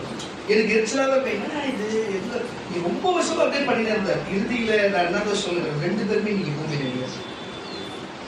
எதுக்கு சொல்றேன், 2 பேருமே இல்ல. என்னடா அவங்க மட்டும் செய்யறாங்க, நானும் மனுஷன் தானே, சின்ன வயசு அப்பெல்லாம் ஏசப்பா தெரியாது. அப்போ எரிச்சலா இருக்கும், அண்ணா அவனுக்கு மட்டும் கொடுக்க எனக்கு கொடுக்க மாட்டேன், சரியா கோவப்படும் வீட்டுல. நான் அவனுக்கு மட்டும் சரி, அவனுக்கு மட்டும் கடைக்கு வாங்கி கொடுத்து அவங்க கேட்ட வாங்கி தர, நான் கேட்ட வாங்கி தர மாட்டேன், இப்படி எல்லாம் கோவமா இருக்கும். எங்க எல்லா வீட்டும் சின்ன வயசு நடந்துட்டாங்க, அமைதியா நீங்க வகையில சொல்லுங்க. அப்ப இது மாதிரி இருக்குது. ஆனா நான் எரிச்சல் அடையாம இருந்தா இன்னைக்கு வரைக்கும் அது நினைச்சு இன்னைக்கு வரை நான் மனசு கஷ்டப்படுறேன். சரி, என் தம்பியை போயிட்டு ஏன்னா எனக்கு கொடுக்க மாட்டேன், அவனை அடிப்பேன், அவனை திட்டுவேன், அப்படி கட்சி கொடுத்துவேன். இன்னைக்கு வரைக்கும் என் தம்பி நினைக்காத வேலைக்கு எல்லாருக்கும் தெரியும். இன்னைக்கு வரைக்கும் சனிக்கிழமை என் தம்பி நான் நினைப்பேன். ஏன் இதை சொல்றேன்னா, எனக்கு தெரியாது இப்படி ஒரு சம்பவம் நடக்கும் பாதியில தவறிடுவான்னு எங்களுக்கு தெரியாது. ஆனா அது தெரியாதது அதனால அவ்வளவு எரிச்சலா இருந்தேன். ஆனா இன்னைக்கு வரைக்கும் அதை நினைச்சு ரொம்ப வருத்தப்பட்டேன். வச்ச இருக்கும்போது நம்ம எதுவுமே செய்யல, இருக்கும்போது செய்யல, கட்சி கொடுத்து இருக்கும்போது செய்யலன்னு சொல்லிட்டு. அதனால தயவுசெய்து சொல்றேன், மனுஷ சகோதரர்கள் இன்னைக்கு இருப்பாங்க, நாளைக்கு இருப்பாங்களோ இல்லையோ, அம்மாக்கு இன்னைக்கு இருப்பாங்க, நாளைக்கு இருப்பாங்களோ இல்லையோ, தயவுசெய்து சொல்றேன், குடும்பத்துக்குள்ள எரிச்சல் வேணாம். யான்னு சொல்ல வர புரியல இல்லையா உங்களுக்கு? தயவுசெய்து அக்கா தங்கச்சிக்குள்ள எரிச்சல் வேணாம். அவங்களுக்கு அதிகமா செய்யிட்டாங்க, செய்யட்டப்பா. முன்னுக்கு ஏசுப்பா இருக்கிறாருப்பா, உலகத்தை உண்டாக்கியவர் இருக்கிறார். அவனை வேணாலும் அவளை வேணாலும் பெத்த அப்பா அம்மா அவங்க பக்கத்துல இருக்கிறாங்க, ஆனா உலகத்தை உண்டாக்குனவர் உன் பக்கத்துல இருக்கிறாரு. அதை மட்டும் மனசுல வச்சுக்கோ. எனக்கு அப்ப புரியல, எனக்கு இப்போ புரியுது. அதனால ஐயோ நான் என் தம்பி மேல எரிச்சலா இருந்துட்டேனே, எங்க அப்பா மேல நான் எரிச்சலா இருந்துட்டேனே, இன்னைக்கு இல்லையன்ட்டு இன்னைக்கு வரைக்கும் அது பெரிய பாரமா இருந்தது. ஆனாலும் கத்த அந்த பாரத்தை நீக்க, எங்க அப்பா மாதிரியே ஒரு குழந்தை, எங்க தம்பி மாதிரியே ஒரு குழந்தை, அல்லேலூயா, எங்க தாத்தா மாதிரியே ஒரு குழந்தை. யாரெல்லாம் நான் விட்டுட்டு ஐயோ போயிட்டாங்கன்னு வருத்தப்பட்டனோ, அப்படியே அங்க அடையாளத்தோட எங்க முன்னோர்களுக்கு எப்படி என்னை விட்டு போனாலும் அவங்க மாதிரியே அப்படியே அந்த குழந்தைங்க பார்த்துருக்காங்க. எதுக்கு இதை சொன்ன எனக்கு கர்த்தர் ஆறுதல் படுத்தும்படிக்கு நான் உங்களுக்கு சொல்லுகிறேன். உங்க பக்கத்துல உங்க அண்ணன் தானா, நேசிங்க. உங்க அக்கா இருக்கிறாங்களா, தங்கச்சி இருக்கிறாங்களா, தயவு செய்து நேசிங்க. அவங்களுக்கு அதிகமா கொடுக்குறாங்க, கொடுத்துட்டு போட்டோம். குடும்பத்துல எரிச்சல் படாதீங்க. அப்பா அம்மா பிள்ளைகள் மேல எரிச்சல் படாது, பிள்ளைகளை தாய் தகப்பன் எரிச்சல் படாதீங்க. அந்த மாதிரி எரிச்சல் பட்டு இன்னைக்கு நான் ஒரு நிலைமையில இருக்கும்போது ஐயோ என் தம்பி இருந்தா நல்லா இருந்திருப்பேன், எங்க அப்பா நல்லா இருப்பேன், ஒவ்வொரு நாளும் என் மனசுல வர வேதனைகள் எனக்கு தெரியும். ஐயோ அவங்க ஒழுங்கா இருக்கும்போது சந்தோஷமா செஞ்சிருக்கலாமே, சந்தோஷமா செஞ்சிருக்கலாமேன்னு சொல்லிட்டு உங்களுக்கு ஒரு விஷயம் நான் சொல்றேன். எங்க தாத்தாக்கு உடம்பு சரியில்லை வந்து எனக்கு தெரியல. அப்ப எங்க அம்மா வந்து தோசை வாங்கி கொடுத்துருக்காங்க. நம்ம தாத்தாக்கு நீ வந்து தோசை வாங்கி கொடுத்து நான் கேட்ட தோசை வாங்கி கொடுக்கலன்ட்டு நான் ரொம்ப சண்டை போட்டேன், அவ்வளவு கோவம். அதுக்கப்புறம் எங்க தாத்தா கொஞ்ச நாளுக்கு அப்புறம் இறந்துட்டாரு. எதுக்கு நான் சொல்றேன்னா தவறிட்டாப்புல, அதுக்கப்புறம் இறந்துட்டாரு. அவருக்கு உடம்பு சரியில்லை கொள்றது, உடம்பு முடியாத இருக்கிறாரு, சாப்பாடே சாப்பிடுறது இல்லை போல. தோசை வாங்கி கொடுத்து கடையில தோசையாச்சு சாப்பிட்டா கொஞ்சம் நல்லா இருக்கும் வாங்கி கொடுத்துருக்காங்க. ஒரு சின்ன பையன், ஒரு 12 வயசு கூட இருக்காரு. அப்போ நான் கோவப்பட்டேன். அதெல்லாம் நான் பின் வயசுல வரும்போது ஐயோ நம்ம உடம்பு சரியில்லாத என்கிட்ட ஜாமன் வரும்போதுலாம் அப்ப பார்ப்போம், ஐயோ இப்படித்தானே இருப்பாரு எங்க தாத்தா, சாப்பிட முடியாது இருக்கிறாங்களே இப்படி அப்படின்னு சொல்லிட்டு எனக்கு தெரியாத அப்போ உங்களுக்கு எரிச்சலா இருந்திருக்கிறேன். நான் இன்னைக்கு வரைக்கும் அதெல்லாம் நினைக்கும் போதெல்லாம் மனசு கஷ்டப்படும். ஐயோ என் தம்பிக்கு நான் இருந்தா எரிச்சலா இருந்தேன், எங்க அப்பாவுக்கு நான் எரிச்சலா இருந்தேன், எங்க தாத்தா கூட எரிச்சலா இருந்தேன்னு சொல்லி இவங்க 3 பேருமே நேசிக்கிறவன் தான். எனக்கு சின்ன வயசுல தெரியல. எதுக்கு இது நான் சொல்லுறது, நான் தயவுசே சொல்றேன், அவங்க இல்லாதனால நான் எவ்வளவு வேதனைப்பட்டு வரேன்னு எனக்கு தெரியும். தயவு செய்து கண்ணு முன்னாடி இருக்கிற தாத்தாவோ பாட்டியோ அவங்களுக்கு ஒரு பொருள் கொடுக்குற நினைச்சு தயவு செய்து நீங்க எரிச்சல் அடையாதீங்க. அவங்களுக்கு கிடைக்குது, உங்க தம்பிக்கு தங்கச்சிங்களுக்கோ உனக்கு கிடைக்குதுன்ட்டு உனக்கு கொடுக்கலன்ட்டு எரிச்சல் அடையாதீங்க. தயவு செய்து சொல்ற கோவப்படாதீங்க. நாளைக்கு என்ன நிலைமையோ நமக்கு, நாளைக்கு அவங்க நிலைமையோ நமக்கு யாரையும் நம்ம பார்த்து நிறுத்துறது இல்லை. முடிஞ்ச ஒரே சமாதானமா போ. ஒன்று மட்டும் நான் சொல்றேன், ஒரே ஒரு காரியத்தை மட்டும் நான் உனக்கு சொல்றேன், கத்துடைய பிள்ளையே, அவங்களுக்காச்சு அப்பா அம்மா அண்ணன் தம்பி அவங்க ஒத்தாசையா இருக்கிறாங்க, உனக்கு உலகத்தை உண்டாக்கின தேவன் ஒத்தாசையா இருக்கிறார். இப்படிப்பட்ட காரியத்துல இருந்து வெளியே வந்ததா இன்னைக்கு நான் இயேசுவை ஏற்றுக்கிறேன். நான் ஞானஸ்நானம் கொடுத்து என்னைக்கு கர்த்தர் என்ன இப்படிப்பட்ட காரியத்தை மாத்தினாரோ, இன்னைக்கு ஒரு கடத்துல மறு கடத்தை கொடு என்றது போல உங்க சத்துக்களை செய். இன்னைக்கு வரைக்கும் எனக்கு சூனியம் வைக்கிறவங்களோட நான் பேசினாங்க, எனக்கு சூனியம் வைக்கிறவங்க என் குடும்பத்துக்கு அழியணும், நாங்க இங்க இருக்க கூடாது, இந்த ஊழியத்தை விட்டு போனோம் சொல்லி என்னென்ன செய்தார்களோ, யார்கிட்ட போய் நாங்க என்ன காரியம் செய்தாலும் எரிச்சல் அடைந்து என்னென்ன செய்தாலும் எரிச்சல் அடைந்து செய்தவர்கள் கிட்ட வரைக்கும் இன்னைக்கும் நான் சமாதானமா தான் பேசினேன். அவங்களுக்கும் தெரியும், நான் கண்டுபிடிச்சுட்டேன், எனக்கு தெரியும் என்று சொல்லி இன்னைக்கும் நான் சமாதானமா பேசியிருக்கிறேன். இன்னைக்கும் எனக்கு விரோதமா ஏற்கிற நான் இப்படி போனா போல என்னை பத்தி வாடா போடா கடடான்னு சொல்லி என்னடோ பேசுவாங்க. ஆனா நேர்முகமா நல்லா பேசுவாங்க, எனக்கு தெளிவா தெரியும் அவங்க இந்த காரியம் பண்றாங்க, அதுவும் கண்டுபிடிச்சிருவான்னு அவங்களுக்கு தெரியும். ஆனால் அன்பா நான் போயிருக்கிறேன். ஏன்னா உன்னை நேசிக்கிற நீ நேசிக்கிறதுல என்ன பலனு, உன் சத்துருக்களை நேசி என்று இயேசு சொன்னபடினாலே. அதனால ஒரு மனுஷன் இன்னொரு மனுஷன் மேல எரிச்சல் அடைகிறான்னு சொன்னா அவன் சத்துருவான எரிச்சல் அடைக்க ஆமா நான் வழியா சொல்லு. அப்ப இயேசு என்ன சொன்னாரு, உன் சத்துருக்களையே நீ சிநேகினா எவையா உன் மேல, அதுக்கப்புறம் சத்துருக்கு மேல எவையா உனக்கு எரிச்சல் கொடுக்க போறான். அந்த எரிச்சல் கொடுக்கிற சத்துருவே நேசிட்டாரு இயேசு சொல்லிட்டாரு. அப்படி சத்துருவே நேசிக்கிறதுனால தான் கர்த்தருடைய பிள்ளைகளே இன்னைக்கு கர்த்தர் எல்லாருமே என்னை நேசிக்கிறபடிக்கு நானும் மட்டும் நேசிக்கிறபடி அது உணர்வு எப்படி வந்தது, இயேசு எனக்குள்ள வந்ததுனால தான். இயேசு எனக்குள்ள வராத வரைக்கும் நான் என் தாய் தகப்பன் மேலோ எனக்கு இதை செய்ய அதை செய்ய எரிச்சல் உள்ள வந்தா என்னைக்கு இயேசுவை ஏற்றுக்கொண்டு நான் ஞானஸ்நானம் எடுத்தனோ, என்னைக்கு திருவிருந்து புசிக்க ஆரம்பிச்சனோ, என்னைக்கு இயேசுவோட உபதேசம் நேரடியாக தேவனோடு பேச ஆரம்பிச்சாரோ, இன்னைக்கு முழுக்க முழுக்க முழுக்க அப்படியே மாறி இயேசுக்குள்ள இயேசு எனக்குள்ள இருந்து நானே உணர்றேன், இயேசுவாவே நான் மாற்றம் போல என்று சொல்லி நான் பெருமைக்கு சொல்லுங்க, சத்தியத்தை சொல்லுகிறேன். நானே அப்படியே கூட விக்கி சொல்லுவோம், ஏஞ்சல் சொல்லுவா, நீனா அவங்க உன்னை பத்தி பேசுறாங்கன்னா நீனா அவங்ககிட்டயே பேசுற, நீ உனக்கு விரோதம் பேசுற அவங்ககிட்டயே போய் பேசுற, உனக்கு கொஞ்சம் கூட இல்லைன்னு நான் கேட்கிறேன். உங்களுக்கு கொஞ்சம் கூட இல்லைன்னு. ஏன்னா வேற என்ன சொல்லுது, சத்துருக்களை சிநேகித்து. அல்லேலூயா. உன் சகோதரர் தவறு செய்தா 7 முறை 70 முறை மன்னிந்து, அதுதான் நான் செய்யறேன். நீங்க என்ன நேசிக்கிறீங்க, நான் போய் ஒருத்தவங்களுக்கு தாழ்மையா போடுறது உங்களுக்கு அது கஷ்டமா இருக்கு. ஐயோ எங்க அண்ணன் அப்படி பண்ணுது, எங்க வீட்டுக்காரர் இப்படி பண்ணுது அப்படின்னு சொல்லிட்டு உங்களுக்கு என்ன தோணுது, ஐயோ இவரு இறங்கி போகும்போது மனசு கஷ்டமா இருக்குதுன்னு சொல்லி நான் எல்லாத்தையும் காரணமா தான் பண்றேன். அல்லேலூயா. எதுவுமே எனக்கு தெரியாது. இந்த உலகத்துல கெத்தா எப்படி இருக்கணும், இந்த உலகத்துல எப்படி பெருமையா இருக்கணும், எப்படி இந்த உலகத்துல நம்ம எப்படி பேச மரியாதை கொடுப்பாங்க, என்னென்ன பண்ண மரியாதை கொடுப்பாங்க என்ன தெரியாத இருக்கு. 34 வயசுல என்ன இது கூட புரியாதையா இருக்கிறேன். ஆனாலும் ஒண்ணுமே கவுசரை போட்டுக்கிட்டு எல்லாருக்கும் சகஜமா பழகி எல்லாரோடும் எல்லாருமா இருந்து இருக்கிற என்ன காரணம், இயேசு அப்படிதான் இருந்தார், சீஷர்கள் அப்படிதான் இருந்தாங்க. ஒருத்தர் மேல் எரிச்சல் இல்லாம அவங்க எரிச்சல் மூட்டாவோட பரவல் எடுத்து தாழ்மையா போனதான் தேவன் விரும்புகிறாரு. அப்ப பாருங்க, யோனாவின் காரியத்துல பார்க்கும்போது என்ன நடந்தது, சவுலுடைய காரியத்துல பார்க்கும்போது என்ன நடந்தது. அப்போ இப்படிப்பட்ட ஆட்களுக்கு பாருங்க, சவுல் தாவீதின் மேலே எரிச்சலாகி அவனை கொலை, எரிச்சல் என்ன சொன்ன கொலைக்கு போகும். அப்ப சவுலுக்கு எரிச்சல் உண்டானதால தாவீது என்ன செய்ய போனாரு, கொலை செய்ய போனாரு. இறுதியில யார் கொலை செய்யப்பட்டாரு, அதுதான் விஷயம். நான் என்ன சொல்றேன், உங்களுக்கு அதான் சொல்லுகிறேன். இது பழைய ஏற்பாடா இருக்கட்டும், புதிய ஏற்பாடா இருக்கட்டும், ஏன் நியாயப்பிரமாணம் கொடுக்கறதுக்கு முன்னாடி கூட இருக்கட்டும், ஆக மொத்தம் இன்னைக்கு உனக்கும் எனக்கு சொல்லுகிறது, எரிச்சல் இருந்தா பழி வாங்குறது வரும், பழி வாங்குறது வந்தா கொலைபாதகம் வரும். ஒண்ணு நம்ம மறைச்சு போவோம், இல்லைன்னா நமக்கு எதிர்த்து இருக்கிற மறைச்சு போவான். நீ அவன் மேல எரிச்சல் பட்டாலும் அவன் உன் மேல எரிச்சல் பட்டாலும் 2 பேர்ல யாரோ ஒருத்தர் உயிர் போகிறது, யாரோ ஒருத்தர் ஜெயிலுக்கு போகிறதுதான். அதனால அவன் எரிச்சல் பட்டா முழுக்க நம்ம சாதாரணமா போனா அவன் எரிச்சல் உண்டாக்குறவனுக்கு அவன் எவ்வளவு நம்மளை பத்தி பேசுறாங்களோ அவன் ஏத்தே நிக்க மாட்டான். ஏத்து நிக்கிறவங்க போய் என்னடா போய் சண்டை போடுது போடா அப்படின்னு போய்கிட்டு. அல்லேலூயா.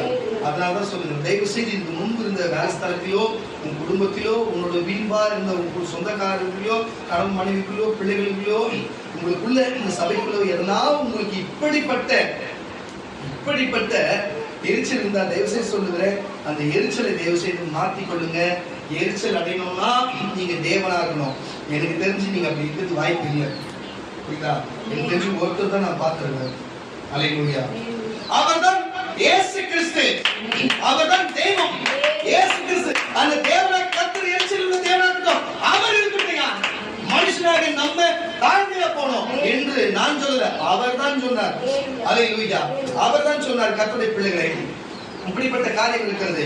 வாசிக்க 1 கொரிந்தியர் புஸ்தகம் 10ஆம் அதிகாரம், 1 கொரிந்தியர் புஸ்தகம் 10ஆம் அதிகாரம் 22ஆம் வசனம் பாருங்க. கர்த்தருடைய பிள்ளைகளே பாருங்க, ஒரு மனுஷன் எரிச்சல் அடைந்தா என்ன நடக்கும், உங்க மேல சவுலை போல, உங்கள் மேல காயனை போல, உங்கள் மேல யாராகிலும் இப்படி எரிச்சலாக கடந்து உன்னை கொல்ல வேண்டும் என்று, உன்னை வாழ விடக்கூடாது, இந்த எல்லையில் இருக்கக்கூடாது என்று, வேசத்தில் இருக்கக்கூடாது, உனக்கு எரிச்சல் மூட்டி கோபப்படுத்தி உன்னை ஏதாவது வில்லங்கம் செய்து இதுவரைக்கும் வந்திருப்பான்னு சொன்னா தயவு செய்து சொல்லுகிறேன், நீ அவனுக்கு எடுத்து போவாத. நீ எடுத்து போவாம நான் சொல்ற இந்த வார்த்தை கேட்டு என் ஆண்டவராகிய இயேசு கிறிஸ்துவின் வசனத்தின்படி நீ அமைதியா போ என்று சொன்னா, நான் கும்பிடுகிற தேவன், நான் ஆராதிக்கிற தேவன் உங்களை வழிநடத்த உங்கள் விரோதிகளை கொண்டு போக வல்லவராய் இருக்கிறார்.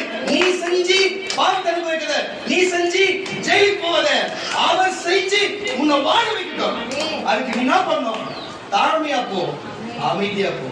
அல்லேலூயா. வாசியார் வசனம், நாம் கர்த்தருக்கு எரிச்சலை மூட்டலாமா, அவரையும் நாம் பலவான்களா. நல்ல சத்தமா வாசி.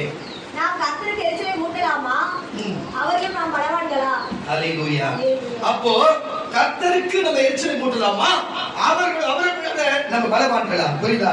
அப்ப கர்த்தருக்கு எரிச்சலை மூட்டுவது என்னென்ன காரியம், மத்தேயு மார்க்கு யோவான் லூக்கால சொல்லப்பட்ட வார்த்தையை கேட்டு நீங்க நடக்காதிருந்தா தேவனுக்கு எரிச்சலை மூட்டுகிறது.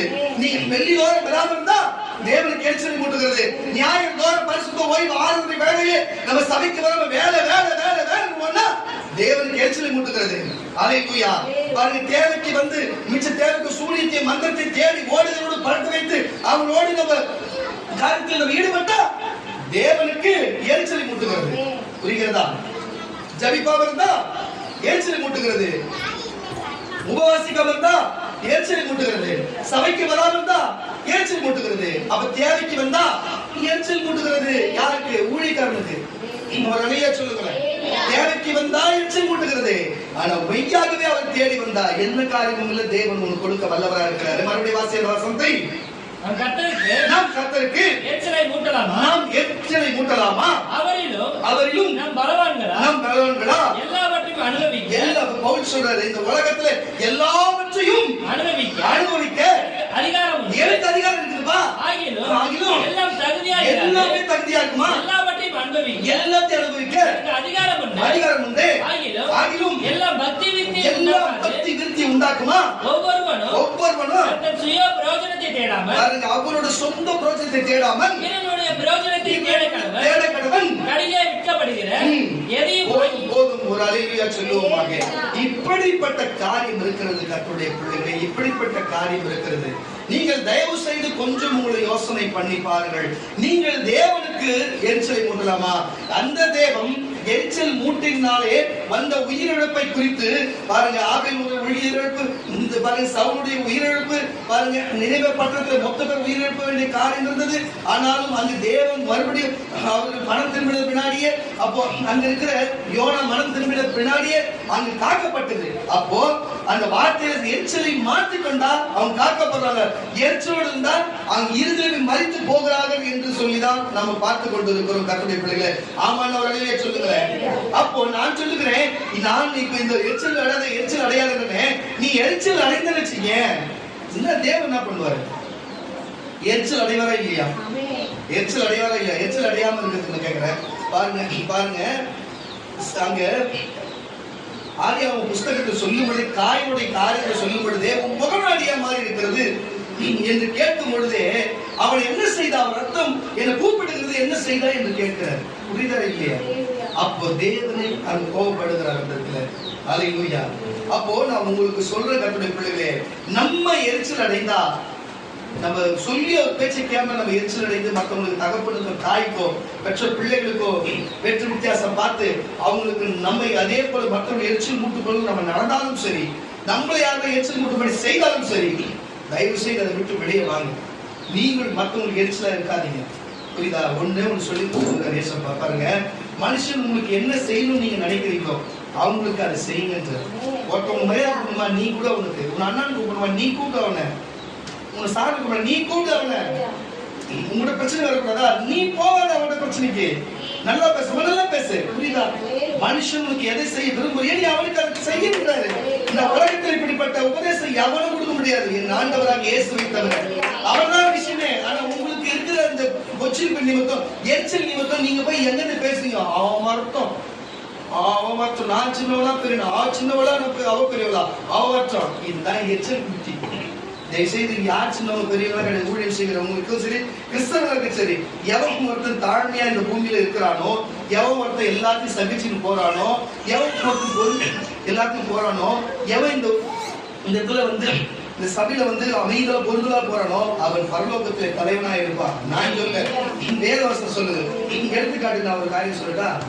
நம்ம சபையில விக்கி தவிர்த்து எங்க அம்மாவை தவிர்த்து விஜயலட்சுமி வந்துருக்காங்களா?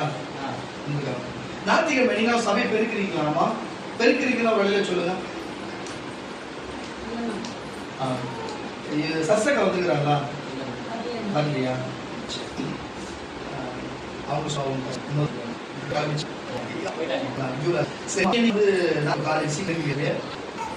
பெருக்கி இருக்குன்னு சொல்லி சந்தோஷமா இனி ஓட்டர் அடிப்பியா? அடிக்கவே கூடாது. நான் சொல்லதான் சொல்லு. சரியா? எதுக்கு இதை சொல்லுகிறேன்னா, சரி வாசல் யாருன்னா பெருக்கிறீங்களா? ஏன்னா இதெல்லாம் உங்க அவசியம் ரொம்ப மட்டும் செய்வாங்க. இதெல்லாம் சரியா? இந்த வேலை செய்வாங்க. இந்த பாஸ்டர் ஜெபிக்கணும், பாஸ்டர் விக்கி ஒரு ஜெபிக்கணும் கேள்விப்படுகிறீங்களா? அந்த பாஸ்டர் மட்டும் அடிக்கணும். தெரியுமா? பாஸ்டர் தான் நான் நிக்கிற இடத்துக்கு வெள்ளிக்கிழமை கிளீன் பண்ணாலும் ஞாயிற்றுக்கிழமை இருக்கும். அந்த பாஸ்டர் தான் பெருக்குவார். அந்த பாஸ்டர் தான் கொள்வார். சரி பாய் போட்டு விட்டுறேன். வைத்தா யாருனாங்க இங்க இது இருக்கணும், கம்மியா இருக்கிறாங்களா இங்க இருக்காங்களா? வெள்ளிக்கிழமை நாளைக்கு பாய் போடுவீங்களாமா நீங்க? சீக்கிரம் வந்து அதனால்தான் இந்த சபையில அவன் தலைவனா கத்தரிங்க வச்சிருக்க காரணம் வைக்கல. அவன் அடி மட்டத்து தட்டுறது வெறுக்கிறதுல இருந்து எல்லா வேலையும் அவன் செய்யறதுனால சபைக்கு அதிகமா என்ன கூட சொல்லுங்க அவர் வாய்க்கு நிறைய ஏன்னா இந்த தாய் இருக்கணும்னு இருந்தா அவ பாருங்க தொண்டனா இருக்கணும். புரியுதா? ஒருவன் தலைவனா இருக்கணும்னா அவன் ஊழியக்காரனா இருக்கணும். ஒருத்தன் பெரிய அவன் வேலை கட்டணும். அப்ப சார முடியும். உங்களுக்கு வேணாலும் வந்து இன்றைக்கு பாஸ்டர் தலைவனத்துல இருக்கலாம். ஆனா அந்த வேலைக்காரன் இருக்கிறது கர்த்தர் பைபிள் காலேஜ் படிக்க வச்சு கர்த்தர் 4 விஷயம் சொல்லி இந்த சபையில அவனுக்கு வரத்தை கொடுத்து கர்த்தர் பெரிய அங்கீகாரத்தை கொடுத்து பாஸ்டர் கத்த வச்சிருக்கிறார். அல்லேலூயா. ஏன்னா தன்னை தாழ்த்தி தன் தலைவனா இருக்க ஒருத்தர் விரும்பினான்னா அவன் வேலைக்காரனா இருக்கும். புரியுதா? நம்ம அழகா வந்தோமா, ஜெபம் பண்ணுமா, போனோமா, அது கூட ஜெபம் பண்ணிக்காம பாலில ஓடணுமா கூட சரி, அவங்களாம் எக்காலத்திலும் ஊழியன்ற பேரு கூட இருக்க முடியாது. புரிஞ்சுக்கொள்ளுங்க. புரியுதா? இதுதான் விஷயம். புரியுதா இல்லையா? இத வந்து தேவன் இந்த பூமியிலே செஞ்சுட்டு போயிருக்கிறார் பாருங்க. அப்பன்னா ஊழியக்காரனாயிரு, நீ வரம் பெற்றவனாயிரு, யாராவனாயிரு, நீ பொதுமக்களுக்கு நீ தாழ்மையா போனா அவங்களோட நீ நீ தீர்க்கதரிசியா நடவடிக்கை அவங்களோட நீ போய் நேருக்கு நேரா பழகினா, நீ அவங்களோட இறங்கி போய் பேசினா மற்றவங்க நினைக்கலாம் என்ன இப்படி போறான்னு சொல்லி மதிக்காம கூட அவன் மதிக்கவே தேவையில்ல. அவன் மதிக்கிறதுக்காக நான் போல என் தேவன் அப்படி சொல்லிக்கிறார். ஒருவன் இந்த பூமியில பணிவிடக்காரனா இருக்கணும். ஒருத்தன் தலைவனாக விரும்பினா அவன் பணிவிடக்காரனா இருக்கணும். ஒருத்தன் வந்து இங்க வந்து பெரியாரா இருக்கணும்னா அவன் வேலைக்காரனா இருக்கணும். அப்படி இருக்க தன்னை தாழ்த்துவதும் உயர்த்தப்படுவார். அப்படி வேலைக்காரனா இருக்கிறவன் தான் தலைவனாய் பரலோகத்தில் வந்து இருப்பான் அப்படின்னு தெளிவா சொல்லிட்டு போயிருக்கிறாரு. இயேசுவை நாங்க நம்புறோம். அவருக்கு என்னை நேசிக்கிறவன் என் வார்த்தை கை கொள்வான்றார். நான் நேசிக்கிற வார்த்தை கை கொள்றேன். நீங்க எப்படி ஒரு அலையில சொல்லுங்க. இனிமே ஆட்சி கொஞ்சம் தாழ்மையா எல்லாரும் பழகுவோம், அக்கம் பக்கத்துல பழகுவோம். நம்ம கிறிஸ்தவராட்டும் மற்ற சமூகத்தில் சாதனாக யாராட்டும் எல்லாரும் பழக்க வழக்கம் தாழ்மையா இருக்கும். கர்த்தர் ஏற்ற காலத்துல பூமியில உயர்த்துவார், உன்னை பரலோகத்திலும் கர்த்தர் உயர்ந்த ஸ்தானத்தை வைப்பார். சொல்லுவோமாக. நான் சொல்லுகிற உன் குடும்பத்துக்கும் உனக்கும் சரி, எரிச்சல் மூட்டியில் இருக்கிறவர்களை கர்த்தர் அர்த்தம் பண்ணி போட வல்லவராய் இருக்கிறாரு. ஆனா நீ வந்து தயவு செய்து அவரை எரிச்சல் மூட்டப்படாது. புரியுதா? நம்ம ஒண்ணு கொஞ்சம் படிக்கிற சொன்னா அவரை நீங்கள் எரிச்சல் மூட்டலாமா, அவரை நம்ம பலவானா என்று கேட்கிறது போல நீங்கள் அவருக்கு எரிச்சல் மூட்டாத காரியம் என்னன்னா, உன்னை தாழ்மையா போ. நீ உயர்த்தலாம், நீ எரிச்சல் மூட்டா அர்த்தம். ஒழுங்கா ஜபி, ஒழுங்கா சபைக்கு வா, ஒழுங்கா கூட்டத்துக்கு வா, தாழ்மையா இரு. மற்றவங்களுக்கு எரிச்சல் மூட்டலாம், அவங்களோடு நீ தாழ்மையா போ. நீ எரிச்சல் அடையாத. இதெல்லாம் நான் கேட்டு நான் சொல்லி நீ செஞ்சினா தேவனையே நீ நேரடியாக எரிச்சல் மூட்டுகிற. நான் பதில் இல்லை. அல்லேலூயா. வாசிக்க கேட்கலாம். உபாகத்தின் புஸ்தகம் 4ஆம் அதிகாரம். தொடர்ந்து 4 வரல. உபாகத்தின் புஸ்தகம் 4ஆம் அதிகாரம் 24ஆம் வசனம். தேவனாகிய கர்த்தர் பட்சிக்கிற அக்கினி. நல்லா கேட்டுங்க. தேவனாகிய கர்த்தர் சும்மா குழந்தை கிடையாது, குழந்தை இயேசு கிடையாதுங்க. நல்லா கேட்டுங்க. தேவனாகிய கர்த்தர் பட்சிக்கிற அக்கினி. அவர் எரிச்சலுள்ள தேவன். என்னப்பா? எரிச்சலுள்ள தேவன். அவர்கிட்ட எப்படி நம்ம பழகணும், எப்படி இருக்கணும்? கரெக்டா இருக்கணுமா இல்லையா? மிலிட்டரியில இருக்கிற மேஜர் மாதிரி அவரு. புரியுதா இல்லையா? கரெக்டா நீ அவர் சொன்னதுபடி செஞ்சா அவர் நீ கேட்டதையும் செய்வாரு, நீ கேட்கலனாலும் செய்வாரு. புரியுதா இல்லையா? அவர் எரிச்சல் உள்ள தெய்வம். நீ எரிச்சல் அடையாத, அவர் எரிச்சல் அடைவாரு. புரிஞ்சுக்கோ. பார்த்து உன் மேல ஏன் எரிச்சல் அடையாதபடிக்கு நம்ம அவர் எரிச்சல் அடையாத கூடாத காரியத்தை பார்த்து நம்ம செய்யும்படிக்கு இந்த நாளையே உங்களுக்கு எச்சரிப்பு கொடுக்கிற கர்த்தருடைய பிள்ளைகளே, உங்களுக்கு நான் எச்சரிப்பு கொடுக்கிறேன். தயவு செய்து அதை புரிஞ்சு நம்ம நடந்து கொள்வோம் என்று சொன்னா கர்த்தர் நம்ம வாழ்க்கையை மாற்றி நமக்கு நன்மை செய்ய வல்லவராக இருக்கிறார். யோவான் எழுதின சுவிசேஷ புஸ்தகம் 7ஆம் அதிகாரம் 22ஆம் வசனம் 23ஆம் வசனம். யோவான் எழுதின சுவிசேஷ புஸ்தகம் 7ஆம் அதிகாரம் 23ஆம் வசனம். முடிச்சலாம். மோசேயின் நியாயப்பிரமாணம். நல்லா கேட்டுங்க. என்ன நடக்குதுன்னா மோசே நியாயப்பிரமாணத்துக்கு முன்னாடியே இந்த விருத்த சேதனம் என்று ஒன்று வந்துவிட்டது. நல்ல கவனிங்க. ஆனா இவங்க என்னன்னா விருத்த சேதனமும் நியாயப்பிரமாணத்தில் இருக்குன்னு சொல்லி இவங்க சொல்றாங்க. யாரு? யூதர்கள் சொல்றாங்க. இயேசு ஒரு நோயாளியை பார்த்து அவங்களுக்கு ஜெபித்து அவங்களுக்கு சுகத்தை கொடுக்கிறாரு. அப்ப இயேசுவை பார்த்து நீ எப்படி நீ பரிசுத்த ஓய்வு நாள் அதுவுமா நீ என்ன செய்யற? நீ எப்படி ஒருத்தருக்கு நோயை சுகப்படுத்துவ? எப்படி அவனுக்கு ஒரு சுகத்தை கொடுப்ப? நீ மோசே கொடுத்த நியாயப்பிரமாணத்தை மீறி என்று சொல்லி எந்த தெய்வம் எரிச்சல் உள்ள தெய்வத்தை பார்த்து, எந்த தெய்வம் அந்த ஆண்டவராகிய இயேசு கிறிஸ்து உலக இரட்சகரை பார்த்து இஸ்ரவேல் ஜனங்கள் என்ன சொல்லுகிறாங்க? நீ மோசே பிரமாணத்தை மீறுகிறாயா? அப்ப இயேசு கேட்கிறாரு, ஏப்பா நான் ஒருத்தர் நோயாளி சுகப்படுத்துறதுக்கு நீங்க ஏன் மேல இவ்வளவு எரிச்சல் ஆவீங்க? அப்போ மோசே என்ன செய்ய சொல்றாருன்னா, நீங்க பரிசுத்த ஓய்வு நாள் அன்னைக்கு நீங்க சுன்னத் பண்ணலாம், நீங்க விருத்த சேதனம் பண்ணலான்ட்டு சொல்றாரு. அது மட்டும் நியாயமாப்பா? அப்ப மட்டும் நீங்க உங்களுக்கு விருத்த சேதனம் தெரியல, தெரியுற வழியில சொல்லுங்களேன். சுன்னத்துல தெரியுற வழியில சொல்லுங்களேன். ரெண்டு ஒன்று தான். எதுக்கு இதை சொல்லுகிறேன்னு சொன்னா, அப்போ நீங்க பரிசுத்த ஓய்வு நாள் அன்னைக்கு அதை செய்யலாம். ஏன்னா அவங்க முறைப்பின்படி சுத்தமாகுதல், பரிசுத்தமாகுதல், ரட்சிக்கப்படுதல். புரியுதா? ஞானஸ்நானம் எடுக்கிறது புரியுதா இல்லையா உங்களுக்கு? யூதர் கலாச்சாரத்தின்படி. ஆனா அதுவே ஒருத்தர் நோயிலிருந்து சுகமாக ரட்சிப்படைகிறது தானே. அவன் பாவம் ஒருத்தருக்கு மன்னிக்கப்பட்டதாக அவன் நோய் சுகமாகும். பாவம் மன்னிக்கப்பட்டதன் தேவன் விடுவிக்க முடியும். இயேசு இருக்கிறார்ல, பாவம் ஒரு மனுஷனுக்கு மன்னிக்கப்பட்டதா இயேசு சொன்னாரு, உன் பாவம் மன்னிக்கப்படுறதை விட சொல்றதுக்கு நீ போ, நீ சுகமான சொல்றது உனக்கு இயல்பா இருக்குன்னு சொல்லி சொன்னாரா இல்லையா? அது போல அவன் சுகமாக வச்சு மன்னிக்கப்பட்டது. அப்போ நாட்டுக்கு பரிசுத்த ஓய்வு நாளிலே ஏன் ஒரு பாவத்தை மன்னிச்சா உங்களுக்கு என்னன்னு கேட்கிறாரு. ஒரு பாவத்தை மன்னிச்சா நீங்க ரட்சிக்கப்பட வச்சா நீங்க ஏன் மேல எரிச்சல் ஆவீங்க. ஆனா மோசே பரிசுத்த ஓய்வு நாளுக்கு சுன்னத் பண்ணாலும் இல்ல விருத்த சேதனம் பண்ணாலும் நீங்க ஏத்துக்கிறீங்களே, இதுதான் நியாயம் அப்படின்னு தேவனை கேட்கிறாரு. அப்ப பாத்துங்க, இந்த பூமியில இயேசு வாழும் பொழுது நன்மை செய்கிறா சுற்றி திரியும் போது கூட அவர் மேல் அவர் சொந்த ஜார்ஜனமே எரிச்சலா இருந்ததுக்கு சான்று இருக்குதுன்னு சொல்ல வருகிறேன். அவர் அநேகருக்கு அற்புதம் செய்ததை அவர் கொள்ள வேண்டும் என்று எரிச்சல் அடைந்ததையும் நான் சொல்லுகிறேன். பிசாசு மட்டும் எரிச்சல் அடையல, ராஜாக்கள் எரிச்சல் அடைந்தார்கள். அங்க இருக்கிற சதுசேயர்கள், பரிசேயர்கள், வேதபாரர்கள் எரிச்சல் அடைந்தார்கள். பொதுமக்கள் எரிச்சல், உறவுகள் எரிச்சல் அடைந்தார்கள். இவரை கொண்டு போடும் என்று எரிச்சல் அடைந்து இயேசுவின் மேல் எரிச்சல் அடைந்தாலும் முடிவில் என்ன செய்தார்கள்? கொலை செய்தார்கள். கொலை செய்து விட்டு அந்த பாவம் யார் மேல் வந்தது? அவர்கள் சன்னதி மேல் வந்தது. ஹிட்லர் வரைக்கும், டைட்டஸ் தொடங்கி ஹிட்லர் வரைக்கும் அவர்களை கொன்று போட்டான். புரிகிறதா இல்லையா? ஒரு அலையில சொல்லுங்களேன். அதுபோல தேவன் கடைசி வரைக்கும் அவர்களை மன்னிக்கிறவராய் இருந்து அவர் எங்க போனாரு? இங்க தாழ்த்தப்பட்டாலும் பரலோகத்திலே வலதுபுறத்திலே வீற்றிருந்தார். இன்றைக்கு அவரை போல நீ தாழ்மையாக எரிச்சல், கிறிஸ்தவனை எரிச்சல் படுவான். அதுவும் நம்ம சபைக்கு வர கட்டாயம் எரிச்சல் படுவான். அதனால எரிச்சல் பட்டா பட்டு போறான். உன் சத்துருகளை எரிச்சல் படுறவனை நேசி, நீ சத்துருகளை நேசி, எல்லாரும் அன்பு செலுத்து. இயேசுவை பாரு, பவுல பாரு. பவுல் மேலே எரிச்சல் பட்டாங்க. ஆனா இறுதியிலே பவுல் 7ஆம் ஆண்டு எடுத்துக்கொள்ளப்பட்டார். இந்த 24-30 பவுலும் ஒரு ஆளா இருக்கிறாரு. இயேசு பரலோகத்துல பிதாவின் வலது பக்கத்தில் வீற்றிருக்கிறாரு. தயவு செய்து சொல்லுகிறேன், இவங்க எல்லாருமே எரிச்சல் இல்லாமல் எரிச்சல் பட்டவர்கள் மேல் தாழ்மையா போனவர்கள். இதுக்கு மேல நான் என்னத்தை சொல்லுகிறது? அல்லேலூயா. வாசிக்க கேட்கலாம். மோசேயின் நியாயப்பிரமாணம் மீறாதபடிக்கு ஓய்வு நாளில் மனுஷன் விருத்த சேதனம் பண்ணலாம் என்றால் நான் ஓய்வு நாளில் ஒரு மனுஷனை முழுவதும் சுகமாக்கினதினாலே என் மேல் எரிச்சலா இருக்கிறீங்க.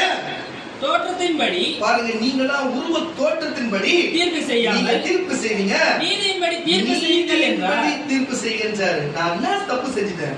நீ பார்க்கிறத பார்வை வச்சு செய்யாத. நான் செய்த காரியத்தை பார்த்து தோற்றத்தின்படி செய்யாத. நான் நீதியின்படி செய்கின்றார். இன்னைக்கு யாரா நீதியின்படி செய்யறாங்களா? இன்னைக்கு யாரா நீதியின்படி எரிச்சல் அடைகிறாங்களா? தோற்றத்தின்படி அவனுக்கு பிடிக்கல. ஏன்னா அவன் போடுற ட்ரெஸ் எனக்கு பிடிக்கல. அவன் வண்டி வச்சுக்கிற சத்தம் எனக்கு பிடிக்கல. அவன் வீட்டுல கலர் வச்ச பெயிண்ட் எனக்கு பிடிக்கல. அதனால ஒரு எரிச்சல். என்னையா இது? அவன் என்கிட்ட பேச மாட்டான்ப்பா, அதனால எனக்கு பிடிக்கல. அல்லேலூயா. எவ்வளவோ பார்த்துருப்பா. அதனால தயவு செய்து கர்த்தர் இப்படிப்பட்ட எரிச்சல் இருந்து கர்த்தர் அடியை காப்பாத்திட்டு ஊருக்குள்ள எரிச்சல் ஆகிற மாதிரி நான் இருக்கேன். அல்லேலூயா. அது நம்ம நேர்ல போய் செய்யப்படுற கர்த்தர் அவர்கள் எல்லாரும் அகம் பண்ணி வருகிறார். அல்லேலூயா. கர்த்தர் நல்லவர். அவர் சொல்றது நான் செய்யறேன், அவர் சொல்றது அவர் செய்யறாரு. நான் சொல்லுகிறேன், இன்னைக்கு இயேசு உங்களுக்கு சொன்னதை நீங்க செய்யுங்க, நீங்க சொல்றது அவர் செய்வார். அவ்வளவுதான் விஷயம். அல்லேலூயா. இதுல என்ன இருக்குது? அவ்வளவுதான் விஷயம். கர்த்தருடைய பிள்ளைகளே, கர்த்தர் எல்லாத்தையும் நிறைவேற்றி நமக்கு பதில் செய்ய அவர் வல்லவராய் இருக்கிறார். நமக்கு கர்த்தர் பெரிய மாற்றத்தை கொடுத்து நமக்கு பெரிய அற்புதங்களை செய்ய வல்லவராய் இருக்கிறார். இன்னும் 2 வசனம் தான் இருக்கு, முடிச்சுக்கலாமா? சந்தோஷமா கேளுங்களேன். உங்களுக்கு விரோதமா எழும்புகிற கர்த்தர் அதம் பண்ணும்படிக்கு உங்களுக்கு இப்ப நான் என்ன சொல்றேன், இவ்வளவு நேரம் நான் பேசியிருந்தேன், வேற இடத்துல பல இடத்துல பல காரியங்களை செஞ்சிருந்தேன். உட்காந்துக்கிறீங்களே, நீங்க நீங்க எரிச்சல் அடையக்கூடாது சொன்னா ஆமான வழியில சொல்ல, வழியில சொல்ல. சரி, நாங்க எரிச்சல் அடையலப்பா, எங்க மேல எரிச்சல் அடைகிறாங்களே, நான் திருப்பி சொல்றேன், அவங்க மேல நீங்க எரிச்சல் அடையாதீங்க. அவ்வளவுதானே, என்னாச்சு? ஆனா அப்படி கிடையாது. மேல எரிச்சல் அடைகிறவங்கள தேவன் என்ன பண்றாரு நீ பாரு. சங்கீதங்களின் புஸ்தகம் 37ஆம் சங்கீதம் 7 இருந்து 9 வரை வாசியா. சங்கீதங்களின் புஸ்தகம் 7ஆம் சங்கீதம் 7 இருந்து 9 வரை வாசியா. இன்னொருத்தர் ஏசாயா எழுதின தீர்க்கதரிசன புஸ்தகம் 41 எடுத்துக்கோ. நீ வாசி. பாஸ்டர் விக்கிறாரா இல்லையா? வாசியா. பியூலா நீ வந்து ஏசாயா 41:11 எடுத்துக்கோ. 37 இருந்து 7 இருந்து 9 வரை வாசி. இல்ல இருக்கா இல்லையா? சங்கீதம் 37 7 இருந்து 9 வரை வாசி. அப்படியே வாசி. கர்த்தரை நோக்கி, கர்த்தரை வந்து கேட்டுக்கொண்டு கர்த்தருடைய பிள்ளைகளே, கர்த்தரை நம்ம நோக்கி அமர்ந்து அவருக்கு இங்க சொல்லுகிற ஒவ்வொரு வார்த்தை கேட்டு காத்திருந்து காரிய சித்தவன் உள்ளவன் மேலும் ஒரு காரிய சித்தை உள்ளவன் மேலும் தீவினை செய்கிற மனுஷன் மேலும் எரிச்சல் ஆகாதே. உன்னை பார்த்து சொல்ற, உன் குடும்பத்துக்கு உன்னை கொல்லணும், உன்னை இழுக்காதபடி இந்த ஊர் விட்டு போன்னு சொல்லி பண்றவர்கள் மேல் நீ எரிச்சல் ஆகாதே. நீ உன்னை பார்த்து சொல்ற, நீ அவங்க மேல எரிச்சல் ஆகாதே. கோபத்தை நெகிழ்ந்து, நீ கோபத்தை நெகிழ்ந்து உக்கிரத்தை விட்டுவிடு, உக்கிரத்தை பழிவாங்க விட்டுவிடு. பொல்லாப்பு செய்ய, நீ பொல்லாப்பு செய்ய ஏதுவான எரிச்சல், பொல்லாப்பு செய்ய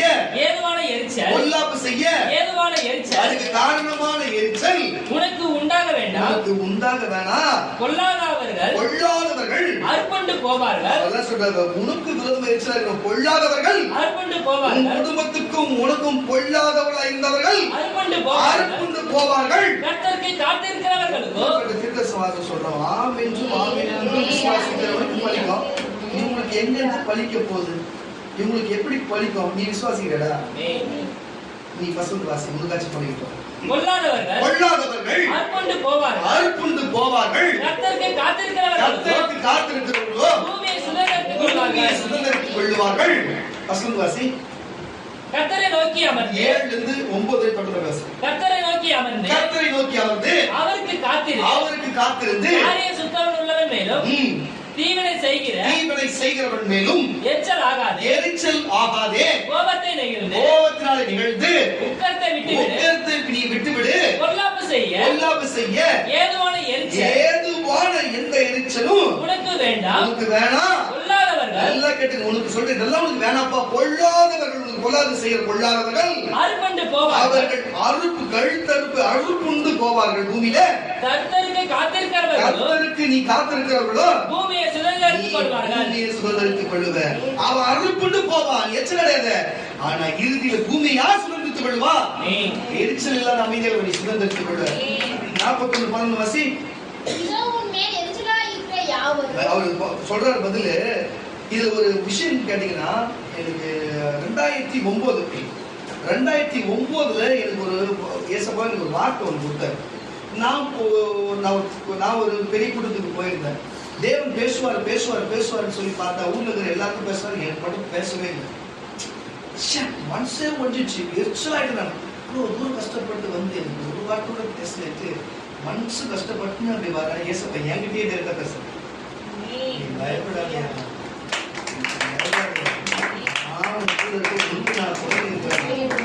அப்படியே ஒரு மாதிரி ஒண்ணுமே புரியல. எனக்கு ஒரு வார்த்தை வருது, கண்ணில் அப்படி படிச்சு நான் இருக்கையில பார்த்தா அந்த வசனம் எடுத்து அந்த வசனத்தை படிச்சு பார்த்தா அது அப்படி இருக்கிறது இல்லை. எனக்கு அப்படியே இருக்குன்னு ஒரு மாதிரி ஆயிப்போச்சு. அப்பதான் புரிஞ்சுக்கிறேன், எந்த மனுஷன் தேடி போய் நமக்கு தேவன் பேசணும்ல, அப்பதான் புரிஞ்சு. அதுக்கப்புறம் தான் தேவன் என்கிட்டயே பேச ஆரம்பிச்சு. நான் அவங்க அவ்வளவு தூரம் எனக்கு எல்லாருக்கும் பேசுறேன், எனக்கு எந்த ஒரு வார்த்தையும் பேசல. ஆனா தேவனே எங்கிட்ட குரல் அந்த சத்தத்தோட எங்கிட்ட பேசி அதுக்கு ஆதாரமா அந்த வார்த்தையை காமிச்சாரு பாருங்க.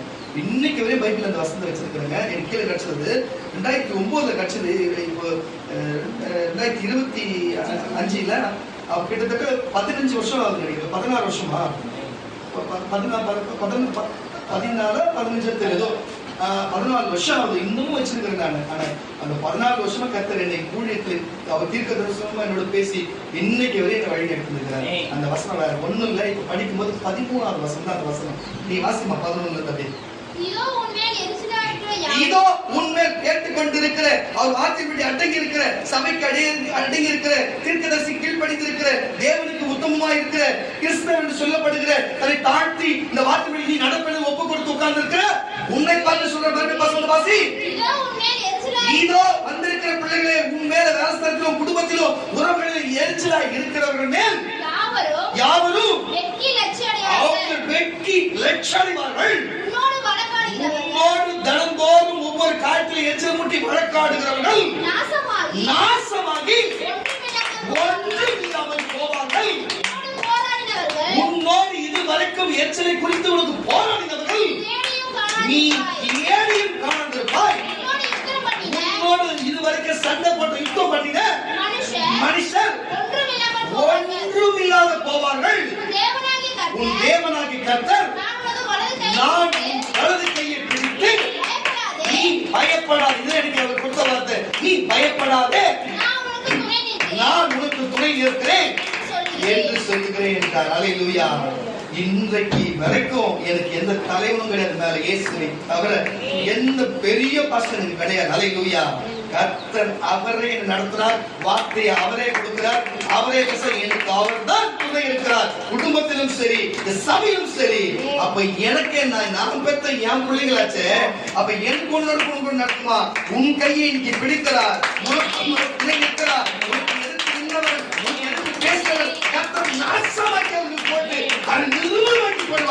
உன்னையோ வாழ வைப்பார், உன்னையோ நன்மை செய்வார்.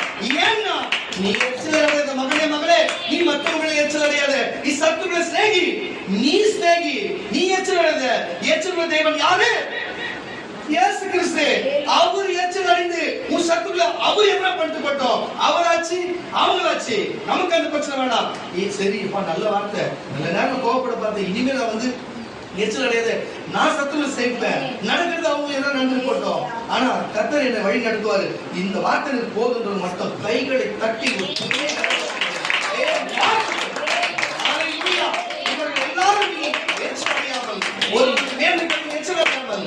இவர்கள் அமைதலா இருப்பார்கள் நம்புகிறேன். உங்கள் மேல் எரிச்சல் வருந்தான், உங்கள் மேல் எல்லாருக்கும் எரிச்சல் வருந்தான். ஆனா தேவன் உங்களை ஒருபோதும் தம் வலது கை பிடித்து விடுகிறதே இல்லை. யார் எல்லாம் பரலோகத்திலே தேவன் பட்சத்தில் போக வேண்டும் என்று விரும்புகிறார்கள் ஒரு அலையை சொல்லுவார். ஏசப்ப பக்கத்து வலது பஸ்ல உட்காரணும் ஒரு அலையை சொல்லுவாங்க. அப்போ எல்லாருக்கும் அந்த ஆசை இருக்கிறது. அப்போ ஊழி செய்யறவங்க தான் அப்படிப்பட்ட இதெல்லாம், விசுவாசியர்கள் அப்படி கிடையாது. அதெல்லாம் அப்படி ஊழிய செய்யறவங்க கூட எப்படிப்பட்டதா, தன்னை தாழ்த்தி தன்னை வேலைக்காரனா எண்ணி யாரு பணிவிடை செய்யறாங்களோ அவங்களுக்கு தான் அந்த ஸ்தலம். அல்லேலூயா. ஏசப்பாட்ட கேட்கிறவனுக்குலாம் ஏசப்பா கொடுத்துட மாட்டாரு. அது ஒரு ஸ்கிரிப்ட் வச்சு எப்படி வச்சிருக்காருன்னா, அது யாருக்கு கொடுக்க வேண்டும் என்று விருப்பப்படுகிறதோ அவர்களுக்கு தான் அது கொடுக்கப்படும் அப்படின்னு சொல்லி அவருக்கு அதை கொடுப்போம் அப்படின்னு சொல்ல வரல.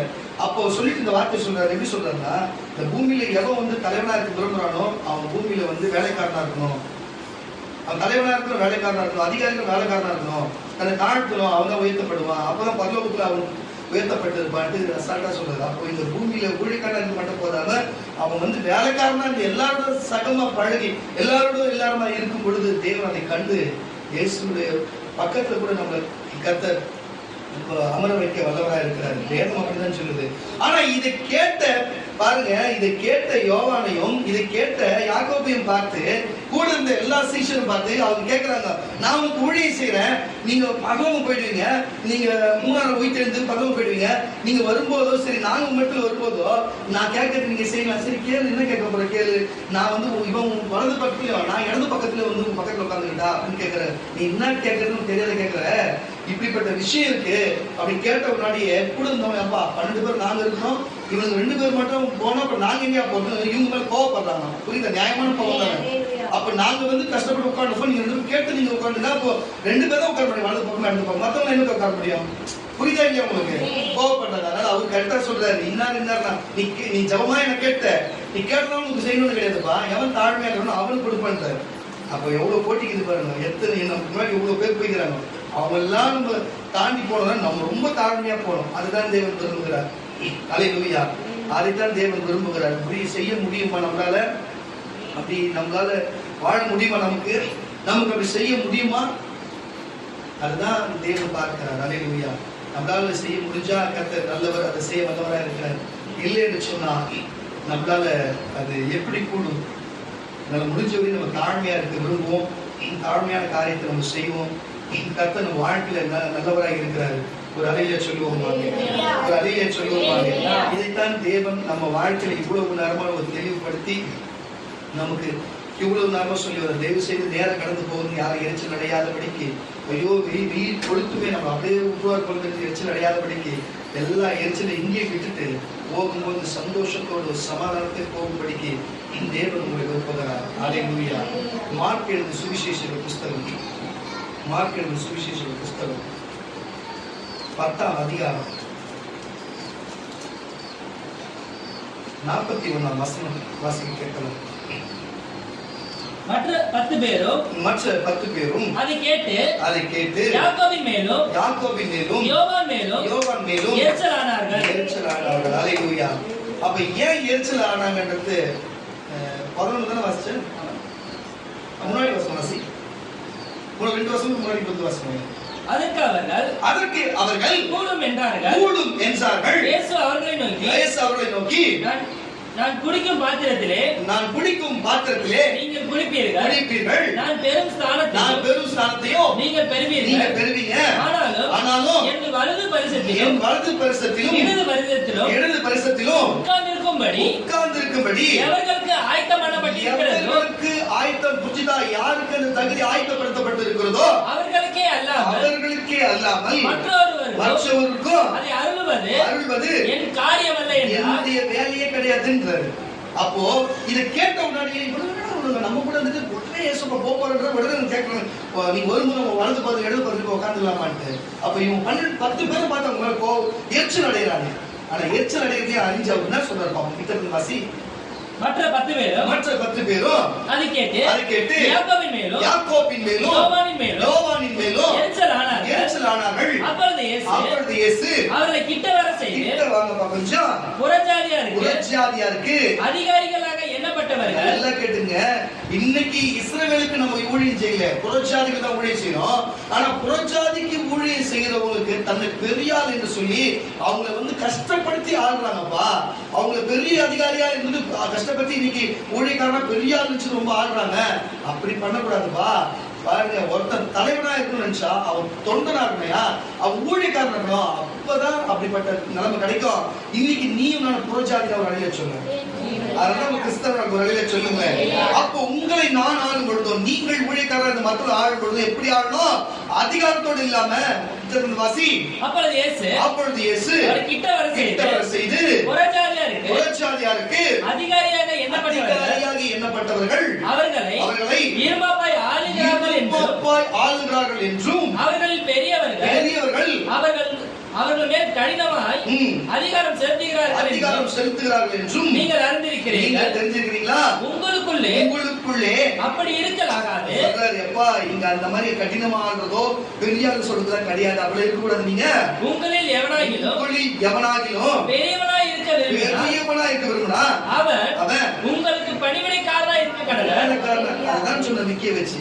அப்போ இங்க பணிவிடக்காரனா அந்த பெருக்கி எல்லா வேலையும் செஞ்சு தூசி தட்டுறா. இன்னைக்கு பாஸ்டர்னா பெரியவங்க தானே. ஆமா, புரியுதா? அவளுக்கு மேல கத்தர் வச்சிருக்கிறது அவ்வளவுதான் வித்தியாசம் தவிர நான் உங்களை பார்க்க அவன் பெரியவன் தான். எல்லாருக்கும் பாஸ்டர் தான் அறிமுக போட்டோம். பாஸ்டர் தான் பைபிள் படிச்சிருக்கிறான், முறைப்படி ட்ரைனிங் எடுத்துக்கிறான்.